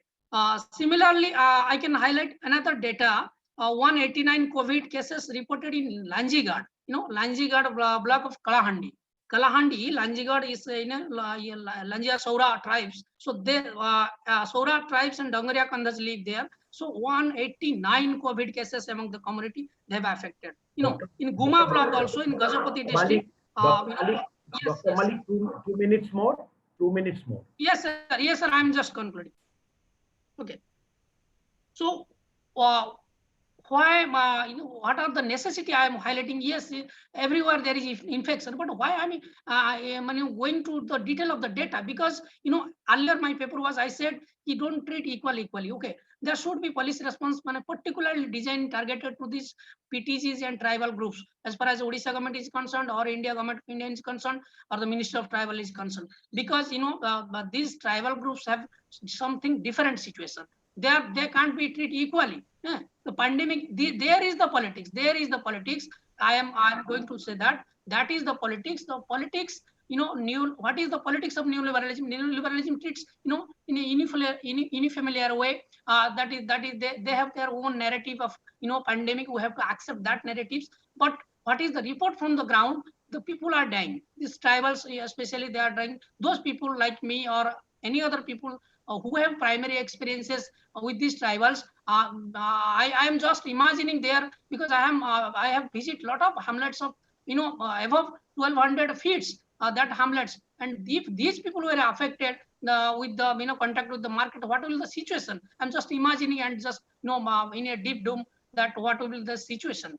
So I again said that that politics is there. Okay, even the tribal representatives, they are enjoying their MP seats and MLA seats either in Bhubaneswar or in Delhi. They are not going to the field. And whatever the government of health workers are available, they are pulled back to the main towns and for COVID situations. But this is situation from the ground of Odisha, especially Kalahandi, Malkanagiri, Gajapati, and other tribal scheduled areas is very pathetic, very alarming. Because all this there is minor forest produce. I forget to mention that from March to the lockdown period, from March to June, these are the peak people, and these are the peak stage when these people collected this minor forest produce, and for whole of the year they live upon that, they sell that, and in this year particularly they can't collect due to lockdown, because like the tendu leaf, the gums, then the lag, then the the sal leaves and seeds, then the mahua flowers. These are the sustaining the mode of sustenance for the tribals. So these are totally lost due to Amphan also. That there is very cyclone affected Amphan, Odisha, Andhra, and also West Bengal. So I conclude here, and I hope Government of India or Odisha will come with a tribal response COVID cell and a particular policy designing for the tribals. My message is don't treat equally, treat equally, and treat unequally. Thank you, Chair. Thank you. Thank you, Dr. Malik. Thank you for your very relevant and very pertinent in today's world, where we are. Yesterday I also tried to give this my argument, present my argument in my paper, that so communities vary. So because the communities vary, only the local communities and the community people, so the policies against the virus, policies for fighting against the coronavirus, it cannot be a pan kind of policy. It should take into account the particularities. So you have highlighted that, and you have very forcefully you have argued that one should frame policy equal to equal for equals, for equals there should be one policy. And so if there are inequals, so if there is inequality, if there are unequals, then the policy should be different. And how they are discriminated already, we find that it is very discriminating. We know, and you have mentioned about the tribal groups and how their sufferings, that there are 13 primitive tribal groups are there. Thank you so much, Professor Malik, Dr. Malik. There are a few questions, as I can see in the chat box. Let me congratulate all the esteemed speakers who have presented their cases very well. Their arguments are very, coherent and very pertinent also in today's time. I would have liked much if Professor Kothari could say more on, the kind of, I expected he will focus on a kind of a fight between the US and the, WHO. So there's the tension. So that is about the international regime. He has described very well the theories of regime, but it is my personal, of course, Rajkumar can also highlight later, the differences and the conflict between the position taken by the US government, especially by Trump, and the WHO. So there is politics also involved in it. But there are certain questions. I'm just taking one or two questions. I'm very happy that my friend, Dr. Rajarshi Dasgupta, is here with us, and he has posed 2 or 3 very valuable questions. I should read them out, some of them. To Rajkumar, he asks, Rajkumar, are you here? Yes, I can hear. Rajkumar, for you, Professor Dasgupta, Dr. Dasgupta asks you to just, it's about your presentation, that how to avoid a situation like this health crisis in near future without having,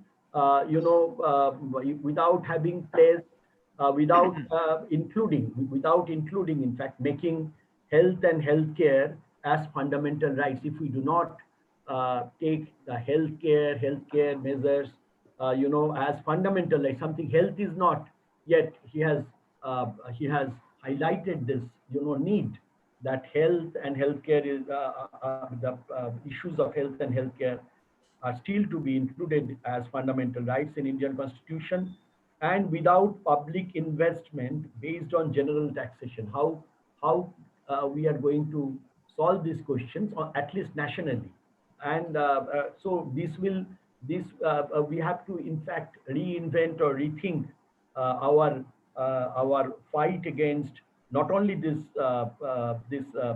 coronavirus disease, because it brings to the fore the question of health, public health.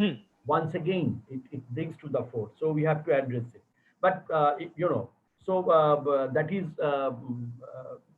the question of Dr. Dasgupta to you. Now to Shyamolendu Majumdar, Professor Dasgupta asked again that parallels between medieval Europe, Foucauldian, examples of medieval Europe and colonial and post-colonial India are good. But for Foucault, the focus was on disciplining. Focus was more on disciplining. Is there any political dimension in India? So that is the question for you in Graz. And for Ike, we call him Ike, Yasin Khan. So there is a question that, are the migrants going back to, it's a question, it's a query kind of question, but it has some theoretical implications too. It is also posed by, it has been also posed by Dr. Dasgupta. Are the migrant workers of the villages, when they are going back, Yasin, please understand, when they are going back to their workplace again, are they taking with them their families, or they are sending remittances from their workplace to their villages, and they are leaving behind their families in the villages? So this is a very important question, and it has the theoretical implications also. And also there is a question that this question came from the students to Yasin Khan, that do you think that there is a topsy-turvy of power matrix? Because earlier there is a kind of a panopticon kind of a control over everything. Now the district administrations, local administrations are very active. So do you think that there is a topsy-turvy of he or she did not use the word topsy-turvy, but I am doing it for you, just upside down the power matrix. And for Yasin, has for Yasin I could not, yes, for Yasin, a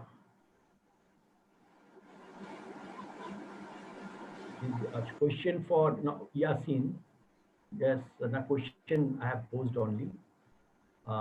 And then for Professor Malik, yes, the migrant workers are economically visible and politically invisible. So it is also, I think, it is also from the student. What is your take on this? How to solve this puzzle, that they are economically visible and politically invisible? But Surat is not. I think Surat has focused on the tribal migrants. They belong to the margin of the margins. They belong to the margin of the margins. If the migrant workers are marginal, they are the margin of the margins. Anyway, the question is, can probable voting rights will do the job, or the workers need to form an organization to negotiate with the government, or there should be an umbrella kind of migrant workers organization? So there is the particular question on what Surata has presented. Anyway, she can also answer. So without losing time, because there will be another session on which will take place very soon. I will not waste time much. I'll not waste time. I will request the speakers, very valuable speakers, to respond very quickly and in a very objective and short manner if possible. Thank you. Should I answer, Shivaji? Yes, one by one. Yes. Thank you for highlighting very important point regarding US living. Actually, you understand the time constraint was there. So I said that WHO is facing numerous challenges. International health regime has been facing numerous challenges. And one of the most important challenges, as highlighted by Kullan also, he has raised a question, that is the US not taking interest in international institutions and organizations like UNESCO and then WHO and so on and so forth. So obviously, this makes us feel that international health regime is not working properly. Because a country like United States, which is the most important economic and military power in the world, if that doesn't take accountability and responsibility at the international health regime, then who else would take up the challenge and responsibility? So obviously that is affecting the entire scenario. And regarding Professor Dasgupta's question and query, very important query, but my focus was mostly on the international level, global level. Anyway, but the point is regarding India, you have mentioned, and very rightly you have mentioned, that is there any way to avoid a situation like today? Yes, there is a way to avoid a situation. But again, I look at the things, whether it is India or any other country across the globe. I look at from a global perspective. Because until and unless a coordinated approach at the globally is taken up, things like pandemic, COVID-19 pandemic situation cannot be tackled. Suppose India as a country is doing very good on all fronts, but can we restrict the COVID-19 pandemic? No. So therefore, a top-down approach is very essential as far as COVID-19 pandemic situation when we deal with this kind of thing. But again, regarding health issue becoming a fundamental right, obviously this will give a boost to the grassroots level people, because they are deprived of not only of education, they are deprived of health facilities. Even see Surat and Yasin, they have given the ground reality that how grassroots people are getting affected and deprived. So if health issue is made up as fundamental right, obviously this will elevate the status and situation in this. But the question of funding is very important, that where from this money will come. I am very critical at this moment of our central government as well as state government. Lot of fundings are being channelized to the directions, some yojanas, something. But to my mind, the utmost need of the hour is that keep aside all your yojanas and giving what sort of incentives to any individual persons. Rather focus on healthcare system, so that in the coming generation, at least if not in the coming years, coming generation can get the best out of it. Thank you all. Thank you, Rajkumar. So now I would like Shyamulendu Da to respond. And there is one question from for Dr. Malik by his professor. Rajoshi has, posed a question for the student, that what policy do you recommend for observing medical norms among nomadic tribes you described? So get prepared, Surat, in time. And first, Shyamulendu Da, please respond. Thank you, Rajoshi, for the question. What I feel that it is a kind of colonial hangover you cannot never ignore. What happened during the fag end of the colonial administration or colonial rule, these people were coming out from villages to the cities, and it was a little bit of chaotic. in the sense that administration was very apprehensive that this kind of pressure will really jeopardize the or law and order situation in the cities.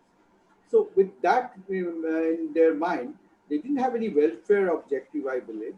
So it is nothing after the independence, it is nothing but the colonial hangover. Initially, everything was so framed to us to complement the 1943 Act. Nothing special happened.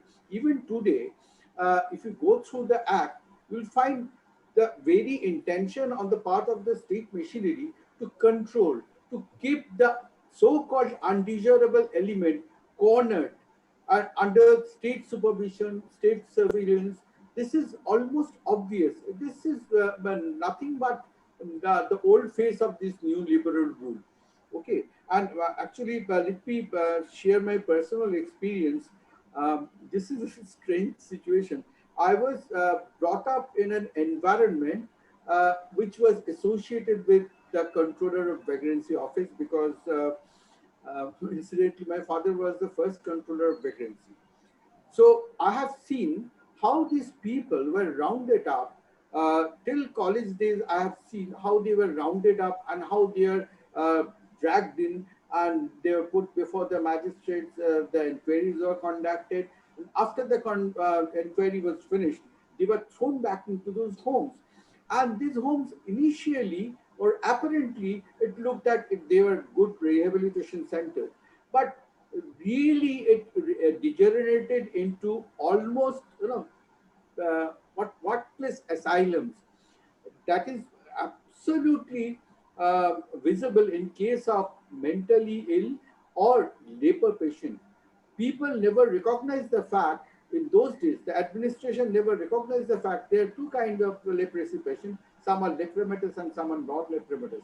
The non-lepromatous patient could very well go back to their family life, taking medicines, it can be cured.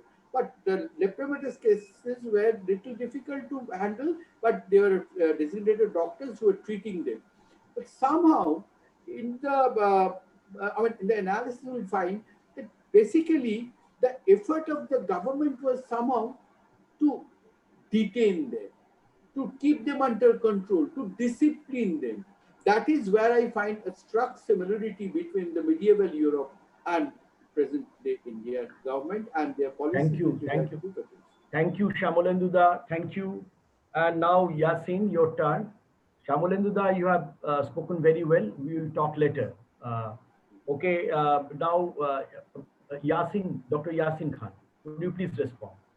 Thank you, sir, for the question. What I found in my field work, these migrant laborers returned alone. Actually, most of them unmarried, and their age is in between just 12 to 20. So they left the place alone. Only 2 families I found in my during my field visit and field work. They return with their families. So what I suggest in my suggestion portion that these 2 families basically middlemen, and if they started small scale business or work in their own villages, I think they the people of they also benefited, and also the villagers also benefited. And again, others rest workers send money for their family from their working place. That's all. Thank you. No, there is another question that do you think there is a change in the power matrix?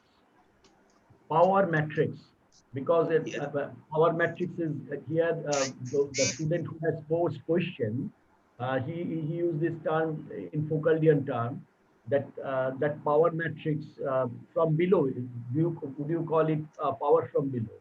Power matrix from below. So is the dimension of power is changing? There is the second question.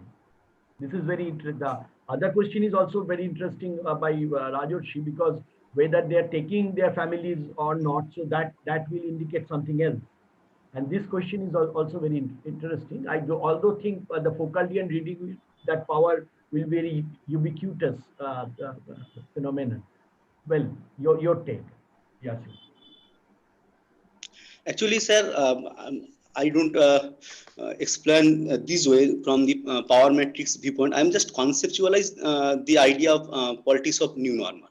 And if we think the relationship between power, there are a lot of, inputs and elements, caste and hierarchical status, economic conditions, their positions over lands. So these are another things. I'm just concentrate on the migrant workers, and their relations with power matrix is very, very, very nominal. What I find in my study. Yeah. Thank you, Yasin. Now, Dr. Malik, because we are running out of time, we are running behind the time schedule. Dr. Malik, please be quick. Dr. Suratha Kumar Malik, you please unmute. Hello. Yes. Yes. Thank you, my teacher, Professor Rajarshi Dasgupta. He has asked the pertinent questions. Thank you for the questions, sir. As far as nomadic tribes is concerned, I said they need unequal treatment in policy measures. That policy measure we can take as, first of all, I can tell you 3-4 things. Primarily, the tribal needed. There is a very need, extremely needed a COVID cell, COVID response cell in the doorstep of the tribal areas where the tribal villages are segregated. So there is COVID response cell with 24 hours monitoring, and that cell will provide awareness and all these structural facilities from sanitization to hand wash and these on soaps or sanitizer or masks, everything. So that is the primary need. The secondary thing I will highlight that tribal should be collaborative. We should not treat them in our way, because they have their own kind of medicines, that the pathis, the upacharas, the witch treatment, and we are alien to them, especially in the reserve areas. These people are alien to these tribals. So unfortunately, these tribals don't mix up with these tribals. So there should be a negotiation between the tribals and the from government agencies to take a collaborative approach. How to because the tribals have some sort of primary knowledge about how to treat their illness. So there need to be collaboration between the government agencies and the tribal agencies. I can prefer that could be. Regarding other things like for a policy, I can say in educational policy. See, government of Odisha has taken this Madhu and Diksha up recently to provide mission e-Suvidya. This Madhu and Diksha app is not valid for these tribals. Because I said, where is the app? Where is the mobile? So this is worthless, na? This policy sitting in a covered wall in a AC room in Bhubaneswar or Delhi, making policies for tribal areas. This Diksha and Madhu for the Ekalabya Vidyalayas, the residential school of tribal areas is called Ekalabya Vidyalayas. So if you want to actually educate them, you have to go there. You have to go there and you have to provide education in the doorstep. And it's not working. This online system is totally failure as far as tribal is concerned. So regarding other things, I can recommend that the structural facilities, every structural facilities should be available by the government agencies taking extra care for the tribals to combat COVID. Okay. In tribal areas, especially as far as the livelihood and life security is concerned regarding food and hunger, the PDS system, public distribution system, should be reached in their doorstep. As I mentioned, most of these tribes don't have any ration cards. Okay, so in this particular situation, forget about the long-term policies for tackling this COVID situation. A temporary, COVID cell which will also monitor this PDS system. That single tribal will not live from this system, and these foods, PDS, whatever wheat or chawal or gehu, whatever available, they should reach to the tribal doorsteps. Other things, that is, I can say this quarantine zone, especially in tribal areas, there should be a particular quarantine zone with health, facilities, primary health facilities, so that they can get these facilities, because it's very difficult for the tribals to, there is no communication. They have to go 1 or 2 days to reach the health center, and within that 1-2 days they will what to what to happen them we all know in the jungles. So these are. And another things in economic policy, I can refer to the primarily the government of Odisha is, even the government of India, there is a taxation in Kendu leaf. The Tendu leaf, primarily these 10 billion tribals are dependent on this Tendu leaf, and there is as the government estimated there is 200 crores rupees revenue, and these are the major revenue. What happened right now, the government are making tax on this Tendu leaf. So I honestly request this government, if there is any new policy, this tax should be leave. Okay. Thank you. One minute, sir. Economy visibly, politically invisibly. Some our student has asked. So actually, this is the statement of Professor Ranbir Somarda. With due respect, I read his article in Wire, and he is talking about economically these people are visible. Yes, these migrants are economical. They have on an organized sector, they have a lot of contributions as far as the economy. India agriculture and unorganized economy is concerned. They have a lot of contribution, but where is there is politically visible in neoliberal era? They are not politically visible. They are treated as the bearer of coronavirus. There is the psycho. There is the psycho. There is the stigma behind this. We people, even the government, even the other things, they are treating them as the carrier of coronavirus. So that is the politics, and they should have political voice in order to become visible. Thank you. Thank you, Dr. Malik. You have answered very well. And thank you all the esteemed speakers. Now we will move on to the next phase of our webinar. And Shyamolendu, you can also remain there. You should remain there because although it is CRG, it's a dialogue between all the, I especially request our faculties and the CRG members to remain present. Sujoy, are you going to make any announcement or something? I see your name. Or if not, then I will request Shati Lekha to make an announcement about the next session. Shati Lekha. Yes, sir. Sir, can you hear me? Yes. Yes. Okay. Actually, my internet connection is quite unstable right now, and I hope I remain online till the end of this session. Sir, I was told to talk about the particular theme that this session is concerned about, studying migration in syllabus, possibilities and challenges. Now, thank you, sir. Good afternoon, my colleagues and members of CRG present in this session. Professor. Okay, just a minute, Swati. Sorry, sir. I should then announce that yes, because Sujoy has not done it, because this session, this business session 3, the theme is studying migration in syllabus. Please listen carefully. Studying migration in syllabus, possibilities and challenges. So this is the theme of this, this is the interactive part. This is the workshop part of the seminar, very important. And I'll coordinate the session. The session on behalf of especially the political science department of Vidyasagar University will be led by Dr. Shati Lekha Bhattacharya, because she takes the burden of most of the syllabus of this particular course called, it is the course number 205, entitled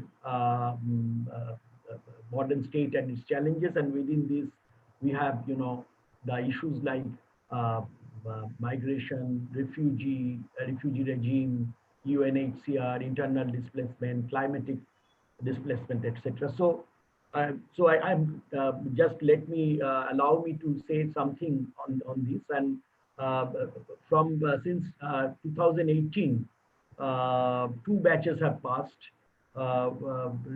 studying through this course, going through this course. And when we introduced, we have had a very strong, very vibrant brainstorming as we used to have in our department, and we also take the consent of our Honorable Vice Chancellor, because he is a social scientist. He also encouraged us regarding this course, and this course is officially approved by the PG, not only Board of Studies, the Postgraduate Council, and now it is in the syllabus for 2 years. So, some students are here. They will join, led by Swati. And Swati is teaching. I also take a part of it. But Shujoy is taking some parts of this syllabus. And Amburidha, unfortunately, is not here. He is very ill. I wish him all the best. And Amburidha also take part. But all of the teachers, we value the importance of the course now, and we have also amongst us some research scholars amongst us who have also have attended or participated in the forced migration course orientation program run by CRG, and also Swati has also attended that week-long program by CRG. So I think so. There is we feel that we need to exchange now. CRG, we treat CRG as the repository of the most of the knowledge in this part of the world. CRG is going on with these programs for a long time: academic program, research, lecture series, and publications, etc. And so we have also two distinguished scholars from CRG. They are very well known political. One is very well known political scientist, Professor Shomir Kumar Das, with us, and also Professor Basdev Dasgupta of Economics Department of Kollam University, currently who is the president of CRG, and Shomir is now the honorary director of CRG. So I think there should be an interaction. So I am a middleman. I am a kind of not a referee, but I have initiated. But now I think the ball should the ball should roll on its own. Some questions, some suggestions or some observations from the students, from the teachers, from the researchers of Vidyasagar University should. So I propose that should go. That should be posed. And the quote unquote experts from CRG, and also Shyamolendu is here. Others are also here. If they want to participate, they can participate.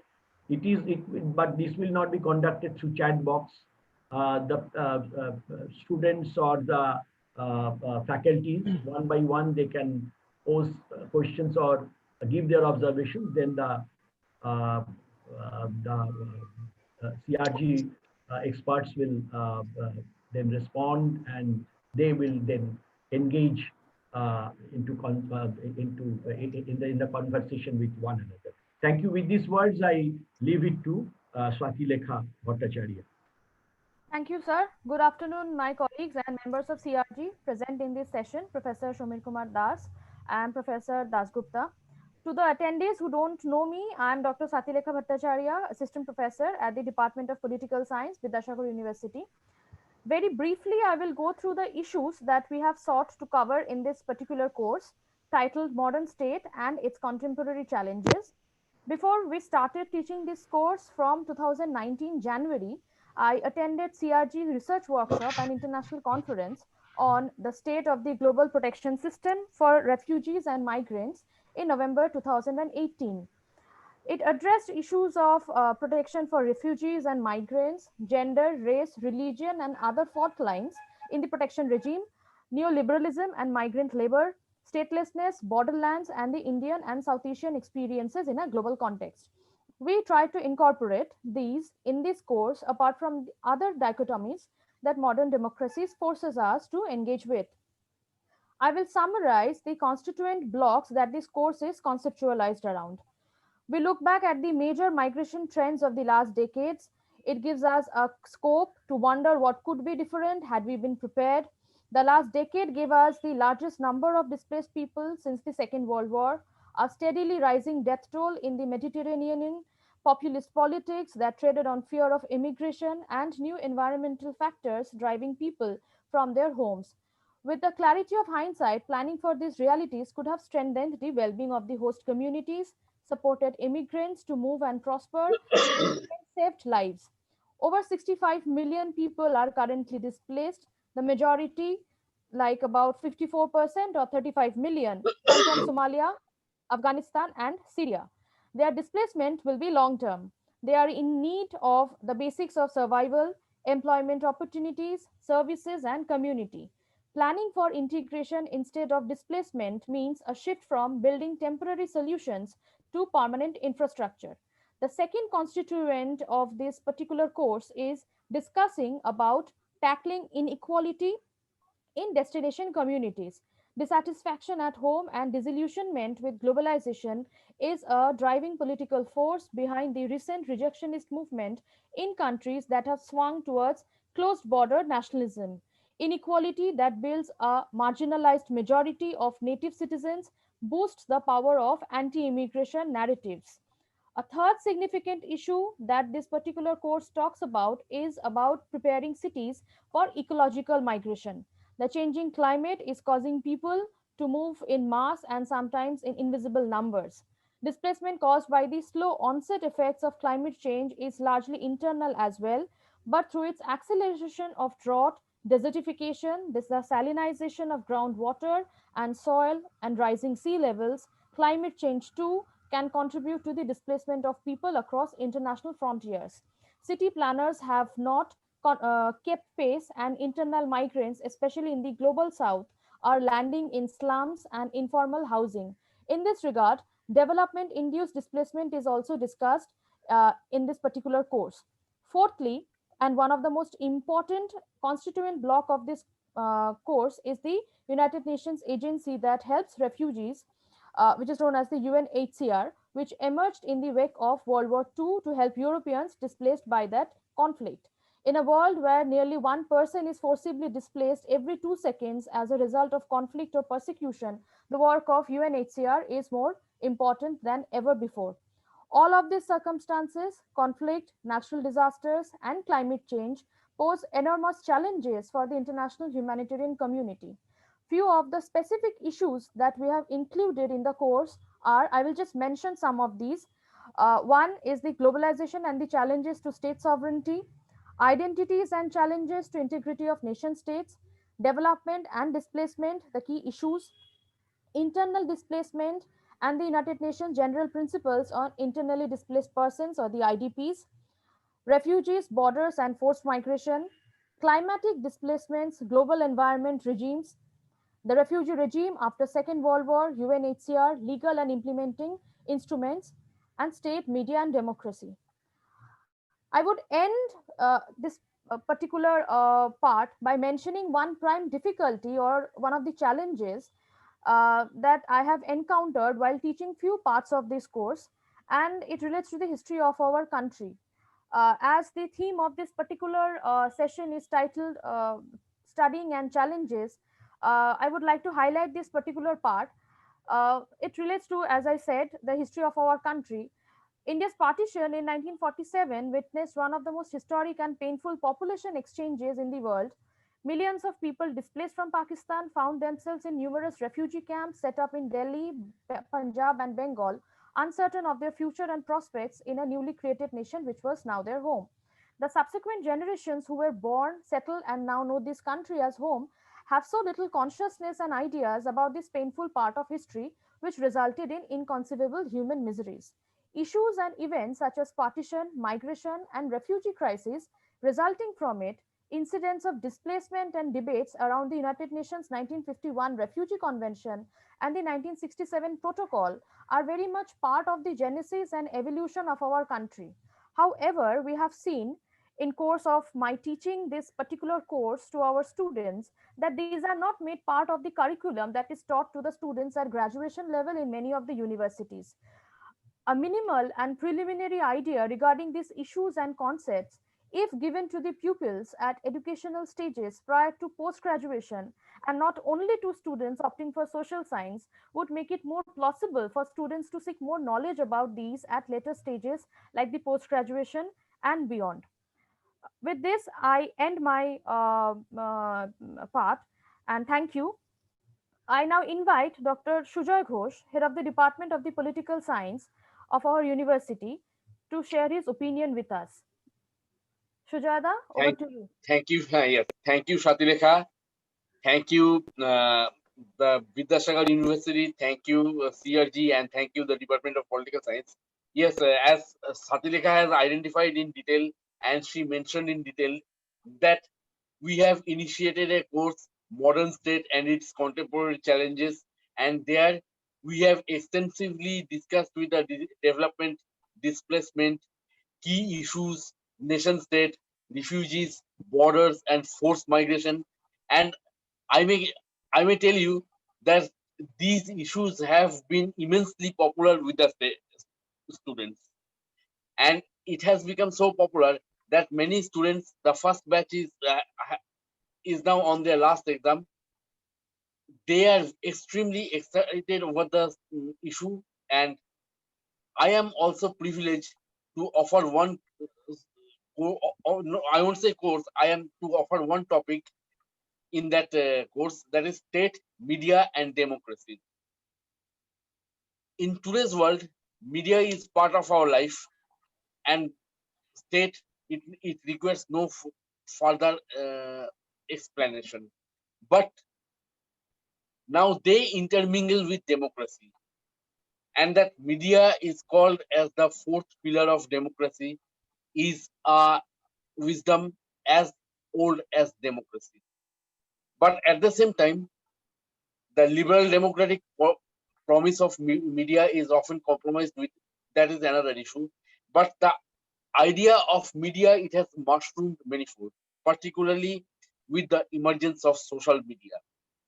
And when we go to pandemic, when we see the current pandemic situation, we can see the problems of migration, the problems of the problems of migrant workers.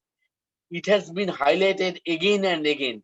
And when it is highlighted in social media repetitively, when it is disseminated in social media in a very big way, that time it has another effect, making many people who are not professional social scientists, or who may not be attached with the academia, making them aware of the issue, making them sensitive about the issues. And I think that way our department, our university is also making a small, very small, but and humble, but a definite way towards that end. With these observations in mind, I invite my junior colleague, Dr. Surata Kumar Malik, if he wants to speak something, or if Surata Kumar Malik does, or Surata Kumar Malik, he can also pass it on to the students as he wishes. Okay, one thing I would like to intervene here. Just we should be very brief in our in our observations, because we are also to we should give time for the CRG people to interact, and so we should not be very elaborate. We should also give time for this. This should be a conversational kind of mode of session.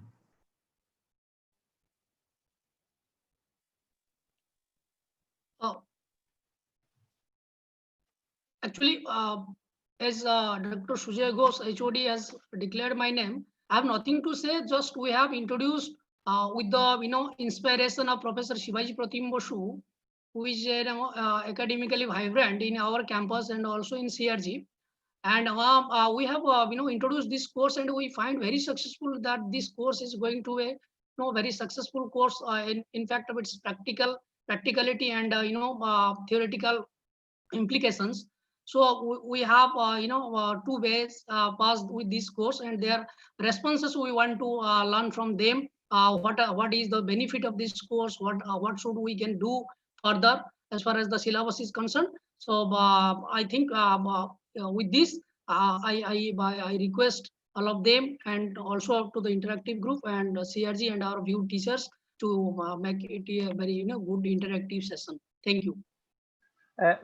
Shomir Babu, Ami Rajkumar. I have something just to share. 30 seconds. Can I share my views?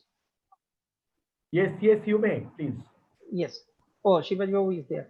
I am saying suggestions. I heard all presentations from Shati, our head of the department, Sujoy, and Surat, and all. Rajkumar, the students also will interact after this. It is Okay.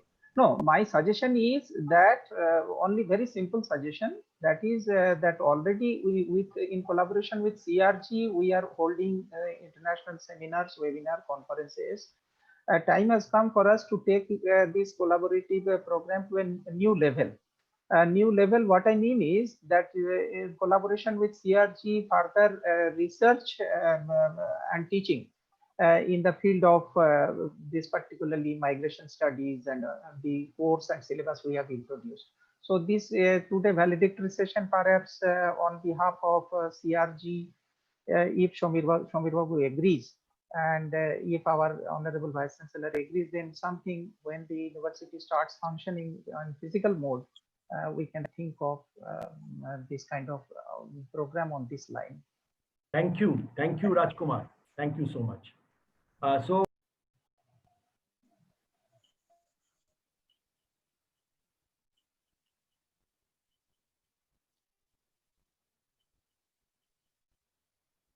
We are running behind the schedule. Please call the students, and then we should give the CRG people, experts like Shomir Dash and Professor Dasgupta to react, to respond, to talk. Okay, please initiate.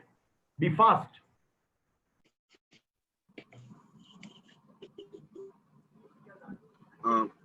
Sir, may I? Shati, you are leading it.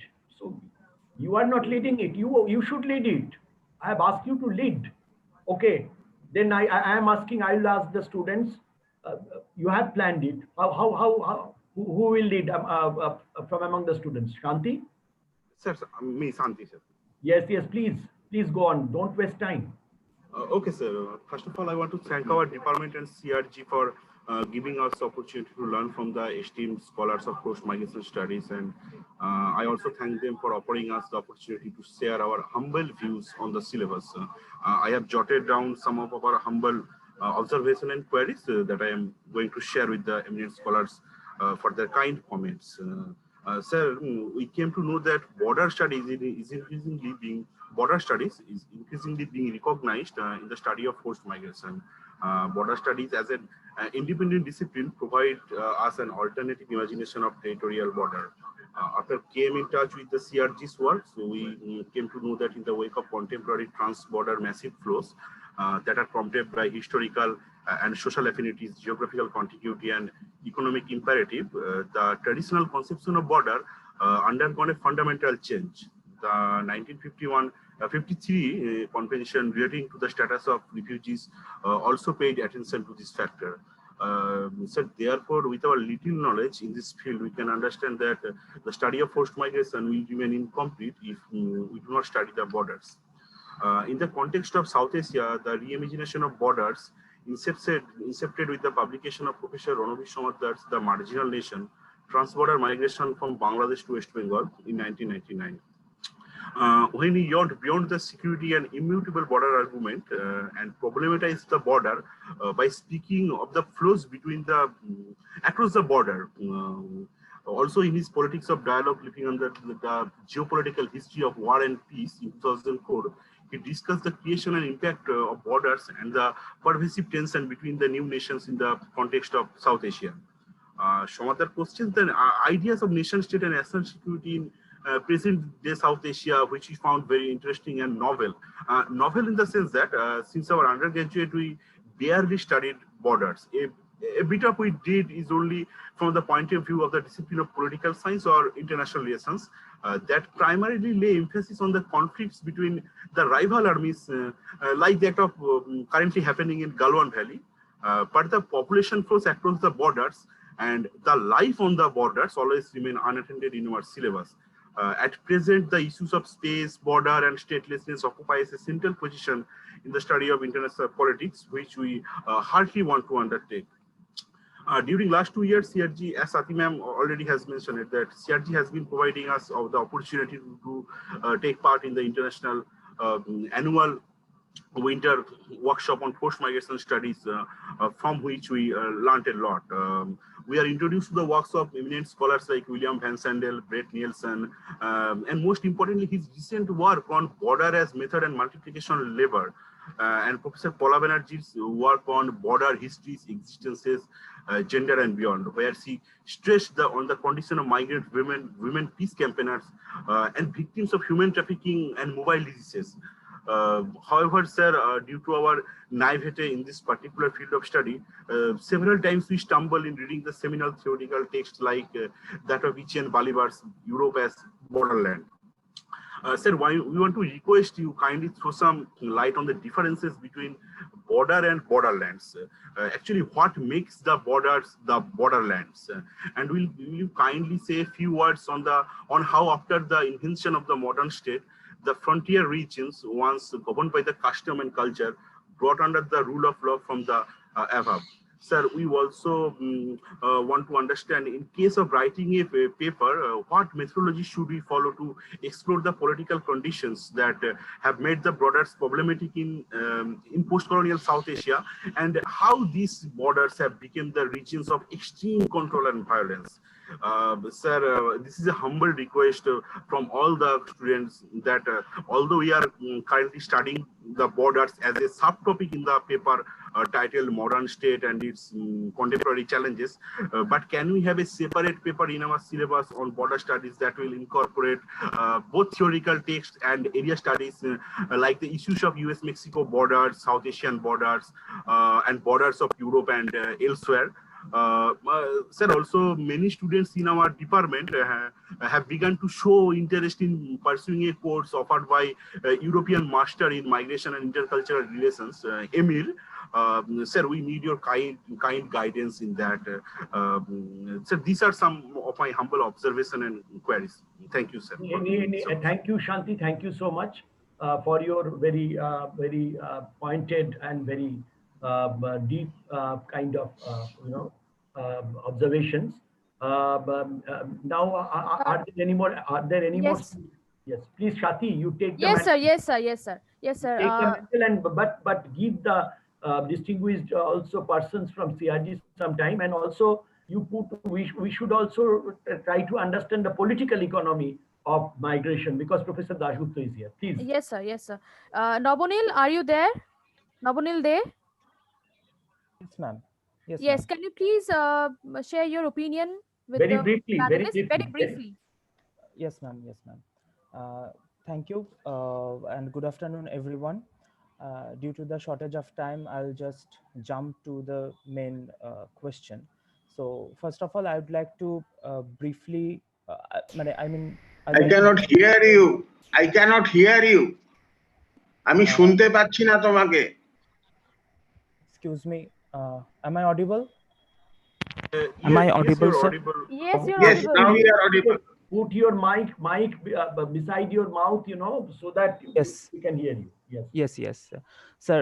So we cannot deny the fact that from the very beginning of the second half of the 20th century, the age of migration when began, it has been shaping the national politics and influencing not only regional but also international relations over time.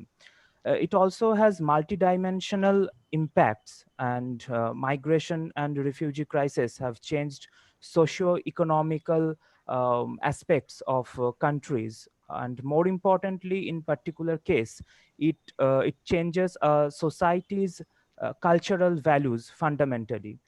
Therefore, migration study can be considered as an important area of political science and international relations.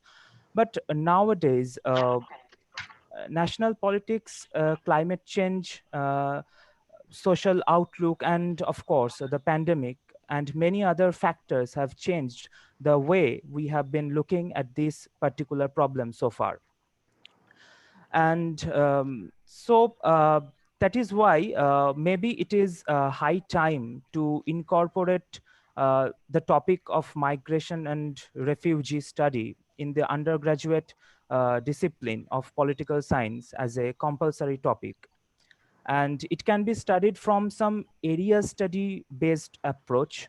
Historically, migration has been a core problem of the Middle East, but after the pandemic, actually it's been a problem in the whole world, but since the pandemic has broken out, it's been a serious issue also in Latin America, South and Southeast Asia also.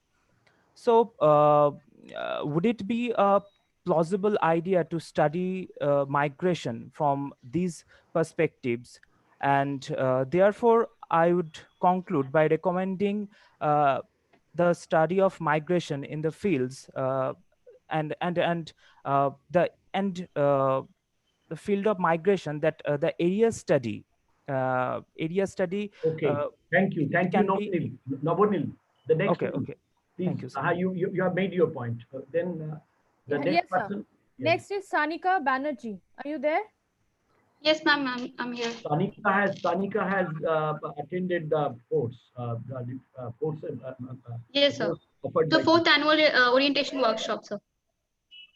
Can I start, sir? Yes, please. But don't be far-fetched. Don't be, you should be, because we are running out of time.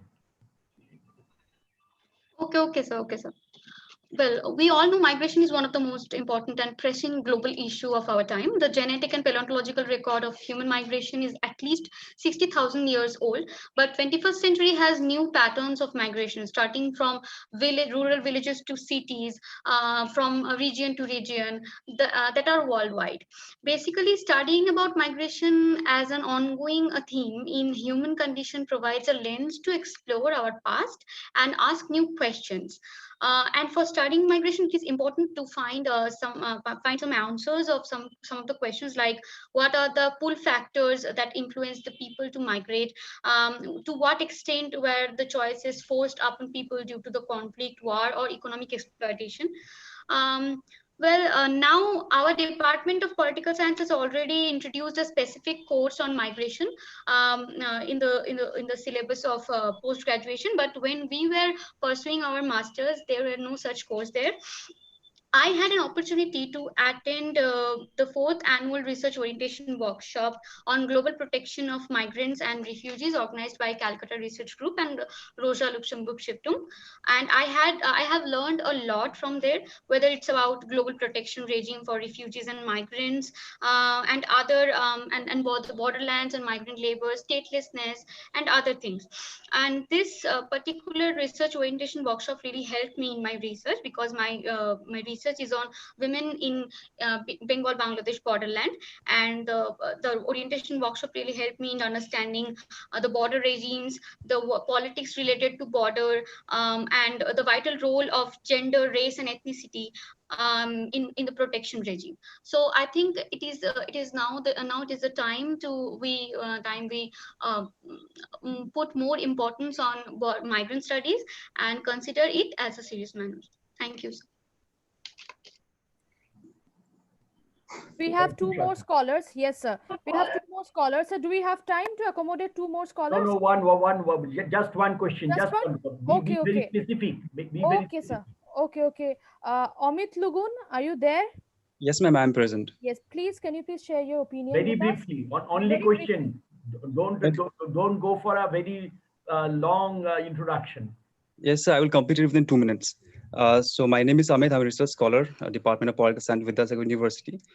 In my 4th semester in Masters, we were taught about refugees in South Asia scenario. And this was from the regional perspective. We learned about the problems of refugees and the mismanagement of them from a regional perspective. And nothing was taught directly about the migration issues.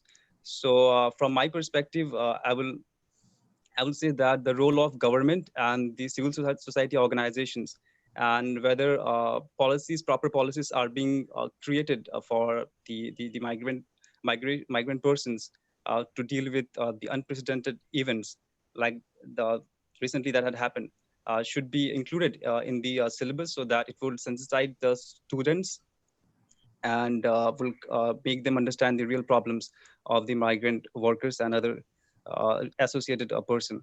And I have a question for Calcutta Research Group regarding this matter, that Suppose a student is interested in migration studies and he or she wants to pursue research.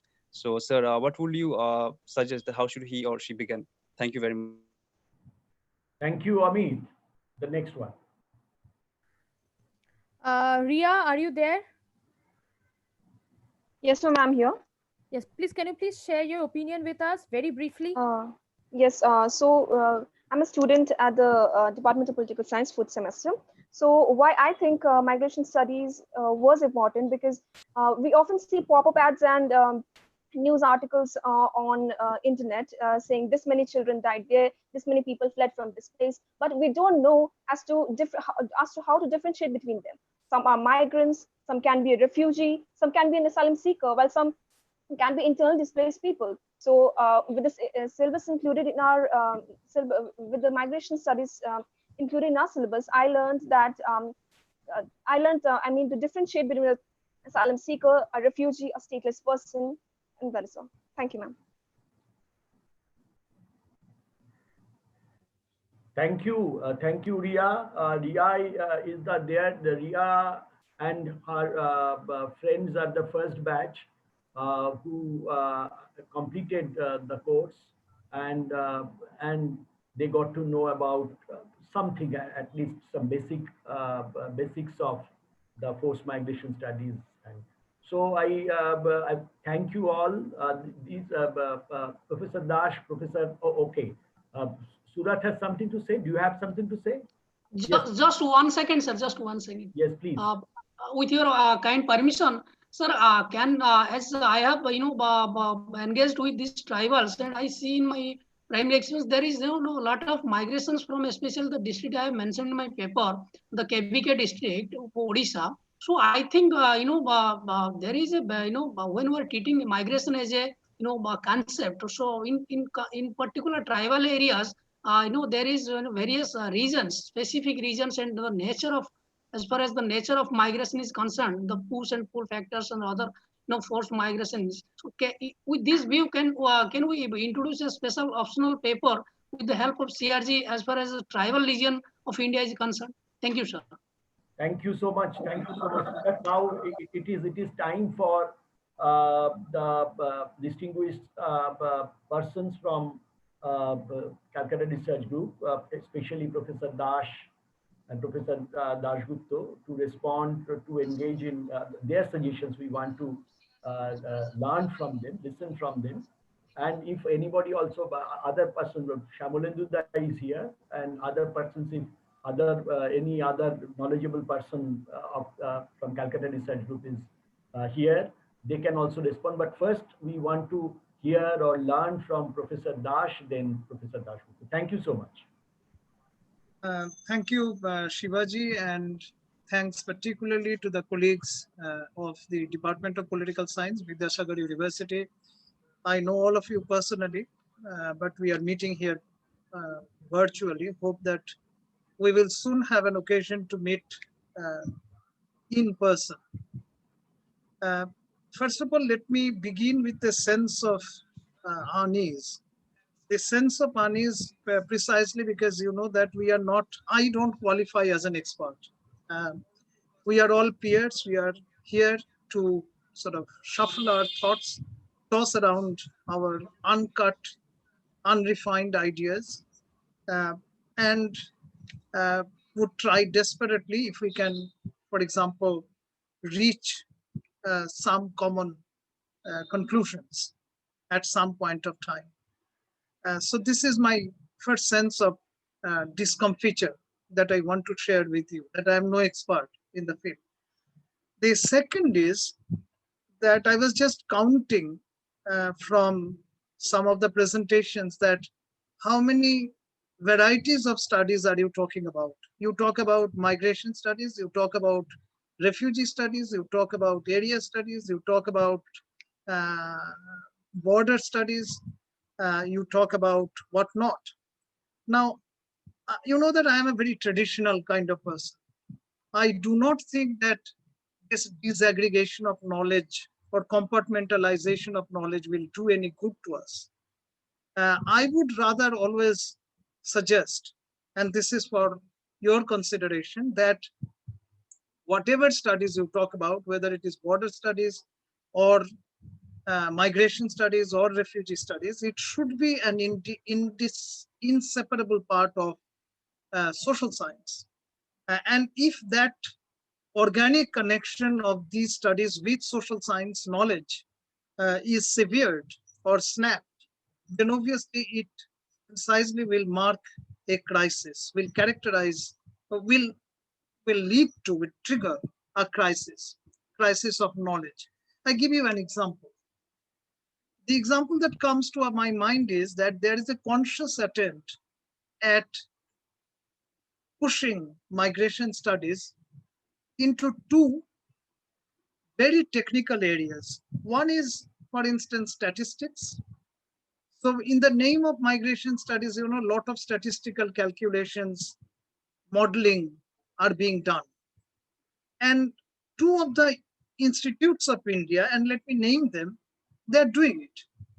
For instance, one is the International Institute of Population Studies, which is based in Mumbai. And the other is, for instance, CDS, or Center for Development Studies. At one point of time, you know that CDS was a vibrant research institute with a lot of brilliant scholars doing social science. But now you know that migration studies has almost become synonymous with statistical calculations, whether in CDS or in the International Institute that I was talking about based in Mumbai. So this is one direction, that you make it too technical, too esoteric, so much so that it actually loses its connection with larger social science knowledge. The second example is that there is also a conscious attempt at pushing migration studies more towards law. And then you have, for instance, logic chopping debate concerning who qualifies as a refugee, whether India has the mandate of protecting the refugees. All these technical things come into force. I have no problem if you want to push it towards legal anthropology or philosophy of law, but certainly not law in the dry sense of the term, where law is completely separated from the larger society and is understood as merely certain dry prescriptions which need to be enforced, come what may, without any exception. So in that sense, I'm a very, very conservative kind of person. I think that whether you talk about migration studies, border studies, area studies, or whatever, this should form part of social science, larger social science. In our case, for instance, political science, or in Basdev's case, economics, but certainly not as standalone, heavily compartmentalized kinds of granules of knowledge. So this is my first submission.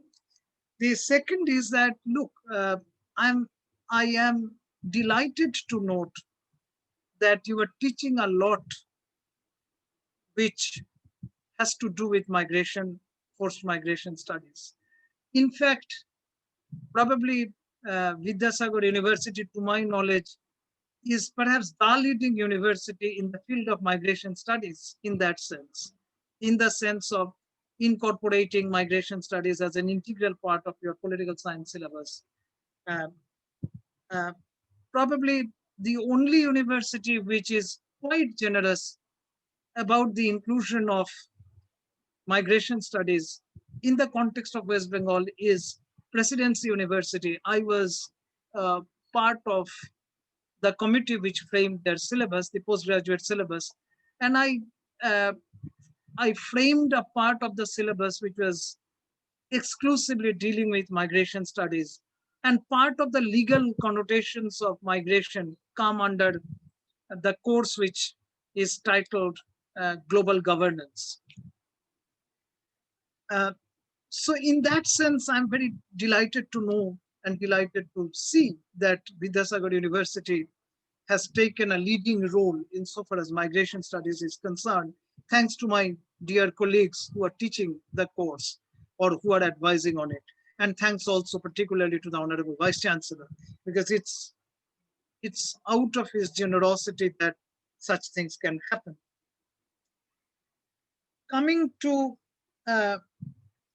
2 or 3 questions which I would like to take up to the extent time permits me to take them up.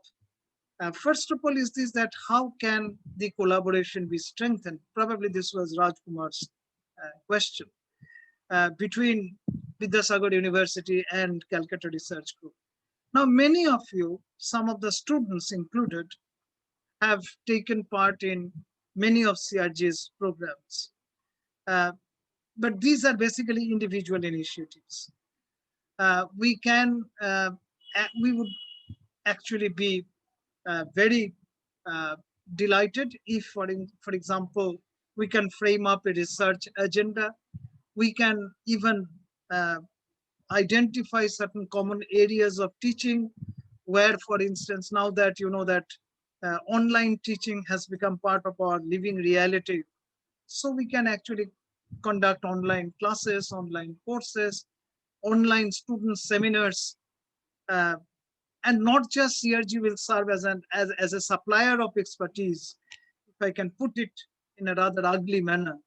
But I think that CRG deserves also to hear from our colleagues of Vidyasagar University, and we'd love to hear from your wisdom and knowledge. So it will certainly not be one-way kind of traffic. We would love to hear what all you are doing. So in that sense, I would surely come back to you maybe in future with what you think about our possible areas of collaboration. If one of you can take up the lead and can let us know what are the areas where we can actually focus on. Coming to some of the questions which students have asked, and I'm sure that Basdev will have certain questions earmarked for him. Let me say a few things. The distinction between border and borderland. Now, when you talk about border, and I'm giving a very broad example, you draw a line and say that this part of the line is India and that part of the line is Bangladesh. But then when you talk about borderland, it has its identity of its own, which means that a borderland doesn't belong either to India or to Bangladesh. It has a different dynamic of its own. It has its own political economy, so to say. It has its own moral economy.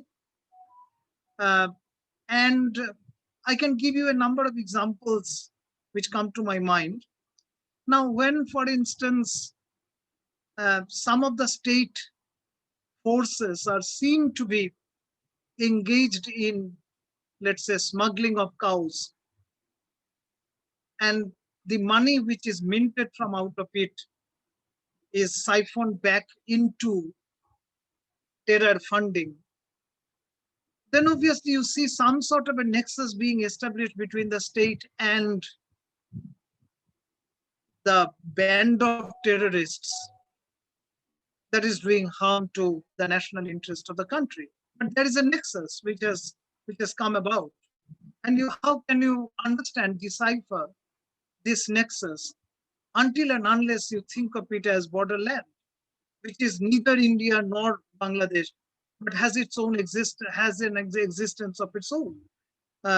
The political economy of smuggling. It's just one casual example, but you can find out many other examples of borderland as you keep on reading some of the important texts. The second question is that look, in the neoliberal dispensation, governance acquires a larger connotation and refuses to be confined to the act of government. In other words, governance and government, these two are to be separated. Government is one of the agents of governance. But governance is also being done not just by the government, but let's say global multilateral agencies. Asian Development Bank decides which part of the cultivable land will be acquired and on which cultivable land the highway should be stretched. It plays a very crucial role. So very like the state. So gone are the days when state would acquire or occupy the commanding heights of the economy, as Nehru famously told. So you know that these global multilateral agencies have become very, very significant, or even, for instance, many other organizations, the CSOs or civil society organizations, voluntary agencies. So you know, government is one of the agents of government. I'm sorry, government is one of the agents of governance. And I would say that it perhaps not even the most significant agency of governance. And this has happened precisely because even in the case of governing the pandemic, as I have said, that the emphasis is now laid on social governance rather than governance by the government. It plays a very, very insignificant role. The third question that I would like to take up is the distinction between migrant, refugee, IDP or internally displaced person, so on and so forth. Now, you know that there's a huge reach going literature on this.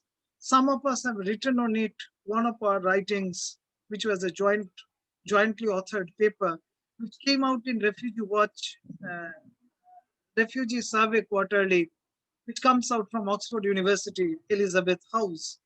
I was one of the contributors to this paper, which actually gives you an idea, and this is widely quoted precisely because you know that we tried to make a distinction between IDPs and refugees in that paper, and then offered a typology of refugees and typology of IDPs, which is very widely cited, because you know that this classifies the refugees into certain categories, IDPs into certain categories, and then tries to figure out their implications for policies. Finally, I do not think I personally have worked in some of the tribal societies, but I must say that Calcutta Research Group has not collectively worked on tribal regions or the problems relating to the Adivasis and the tribes. I would acknowledge it as one of our great deficiencies, one of our great weaknesses. It doesn't mean that tribal studies are not important. It only means the limitation of our knowledge. We would welcome, as the incumbent director of the institute, I would welcome suggestions of how CRG can benefit from your wisdom and your knowledge, your repository of knowledge of the tribal regions. I will conclude this brief intervention by way of citing an example in order to illustrate the distinction that I was talking about between border and borderland. Think of Midnapur, for instance. Now, Midnapur is caught in the cusp between West Bengal and Orissa. The language, particularly closer to the border between Orissa and Midnapur, sounds like a hybrid between Oriya and Bengali. And remember that this is the borderland, which is neither West Bengal nor Orissa. And the challenge of borderland is this, that this hybridity is retained, is how to retain the hybridity. Because if, for example, today West Bengal says that nothing doing, the hybrid kind of language cannot be used, then obviously you know that this borderland will lose its identity. Or on the other hand, the reverse might happen. The Orissa government says that no, this hybrid language is some sort of a mixed language and cannot be tolerated. Then obviously this borderland region will lose its identity. So it's neither West Bengal nor Orissa. Thank you very much. Thank you for your, whatever I have said is just a suggestion and what I personally thought I could share with you. Thank you very much for giving me the opportunity. Thank you, Professor Dash. Thank you, Samin, my friend. You'll be happy to know that your piece and the book edited on internal displacement, that edited or jointly written by Professor Dash, Professor Basurai Choudhury, Professor Paula Banerjee. So that this book is the textbook of our syllabus, and I particularly I teach this particular topic, and I also I am very benefited. They all are very benefited by your typologies. Thank you. Now, may I also, yes, Shati? Yes, sir. I will conclude this. Professor, no, Professor Dashgupta. Oh, sorry, sir. Sorry. Professor, no, time you have. Sir, it is muted. Okay. Professor Dashgupta. Basdev, unmute yourself. Professor Dashgupta. Yes. Can you hear me? Can you hear me? Please. Yes, we can. Time, since we are running out of time, please within 10 minutes or 12 minutes you can. Yes, I don't have much to say because whatever I wanted to say, Shomirda has already said that. I will just say 2 or 3 points from the perspective of political economy, as I am a student of economics. Unfortunately, today, what economics is taught at the undergraduate and postgraduate level in most of the universities of India does not include migration as a topic in either Indian economics syllabus or in development economics syllabus. There is only some reference to rural-urban migration in terms of certain mathematical model, and these models are age-old, like Lewis model, Harris-Todaro model, like that. They only talk about certain features of rural-urban migration, and they and they draw the picture of agricultural or rural sector as something backward, something very bad for the society, like that. So there is a value judgment, and what is urban is very good. So people should move from rural to urban areas, like that kind of thing. But when we talk about migration or forced migration, it is not a question of whether the rural society is good or urban society is good, or that kind of value judgment is not there and should not be there. That is my personal viewpoint. Now, as far as migration is concerned, we can divide the migration in two categories, two broad categories. One is international migration. Once again, this international migration may be voluntary migration or may be forced migration. And similarly, we have internal migration. That internal migration is a big story, is evident today in terms of this corona pandemic. We know the lives of the migrant workers now.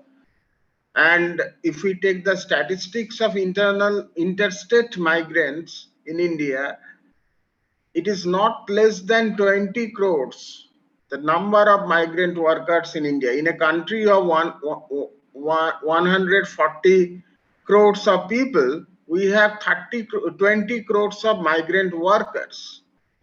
So we can say safely that the entire Indian economy actually is dependent on the labor or labor power of migrant workers.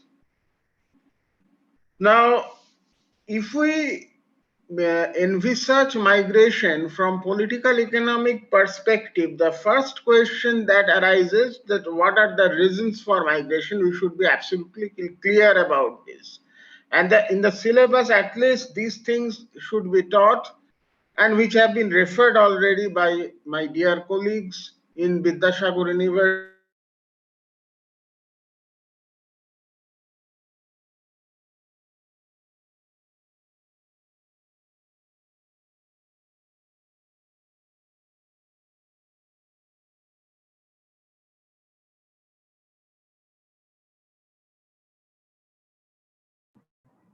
Basdev. Hello. Basdev. Basdev, can you hear me? I can hear you. But we cannot hear you. Now you can hear me? Yes, yes. Please carry on. Okay. So, as I am saying that one part of migration can be explained in terms of livelihood, in terms of what is known as livelihood migration. That is, people are migrating either from rural areas to urban areas or from some rural areas in Bihar and West Bengal, UP to rural areas of Punjab and Haryana, like that, in search of a better livelihood. And of course, in India, we have seasonal migration. But today, what matters most as far as migration is concerned is another category of migration, that is conflict migration. Migration that is due to certain conflicts in the society. And that conflict may be political, may be cultural, may be religious, and like. And I think in the syllabus that should be covered if a political economic perspective of migration is to be taught to the students. And the third category which we should not miss out in today's context is the environmental migration. So these three types of migration, livelihood migration, conflict migration, environmental migration, they form the certain reasons, the certain push factors behind migration. And in the corona pandemic, this current corona pandemic has also taught us something about reverse migration from urban to rural society, and I call that also a kind of forced migration. We have to keep in mind. Now, what are the challenges of this migration then? And that has to be taken up by the higher education institutes. First of all is the issue of unemployment among the migrant workers and also the locals who are not migrant workers. And this unemployment is a big question today in the urban areas, particularly of any neoliberal country, neoliberal state. So unemployment is the first challenge that is thrown by the migrant people. Second thing, or second challenge as such, is the housing and access to basic amenities in the urban areas. So do migrants receive safe housing, healthy housing, and do they have access to basic urban civic amenities like water supply, electricity, health facility, etc., etc., and like. So that is the second challenge of migration today. Third, and of course, this is the third issue is, of course, once again is spelled out in terms of this corona pandemic is the health issues, because sometimes, as the corona pandemic has shown us, and as Frederick Engels long time back told us in his housing question, that migrant workers become threat to the public health sometimes. So it is the health issues that should be taken up. That is the third challenge posed by migration of all types, whether it is international migration or internal migration, as in India today. Fourth challenge is the participation in the education. Why it is a challenge? Because when the migrant workers or migrant person migrate with his or her family, then the question of education for the children, even new education or new skill acquisition by the migrant person is a relevant question. Whether that kind of skill upgradation or educational participation of the children of the migrant family is plausible or is taking place? That is a question, and that has to be addressed as a problem in the society and by the government. This is also a governance question. And the last one, which is of course of a very great importance, is the question of cultural pluralism.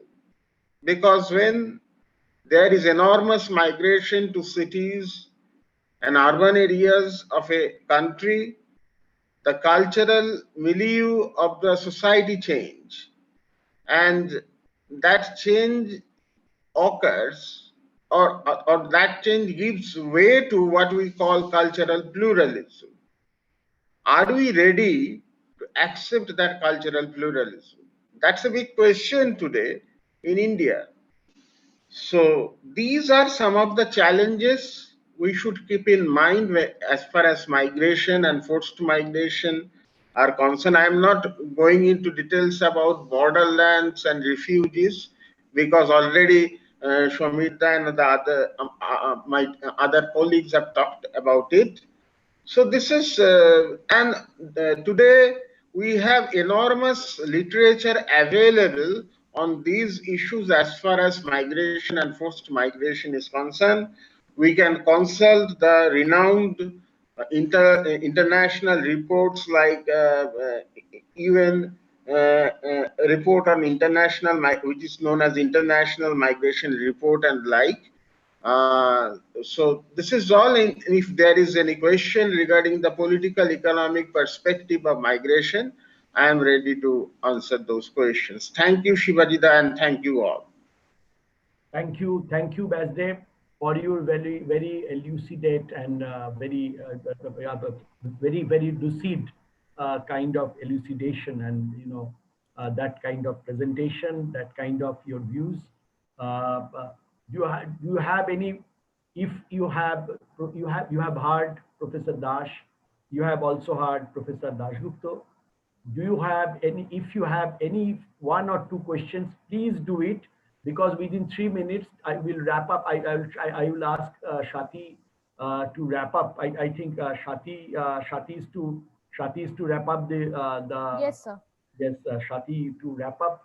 If there is no question, Shati will wrap up. If there is one or two questions, very quickly, because we are running, then we will be, of course, we have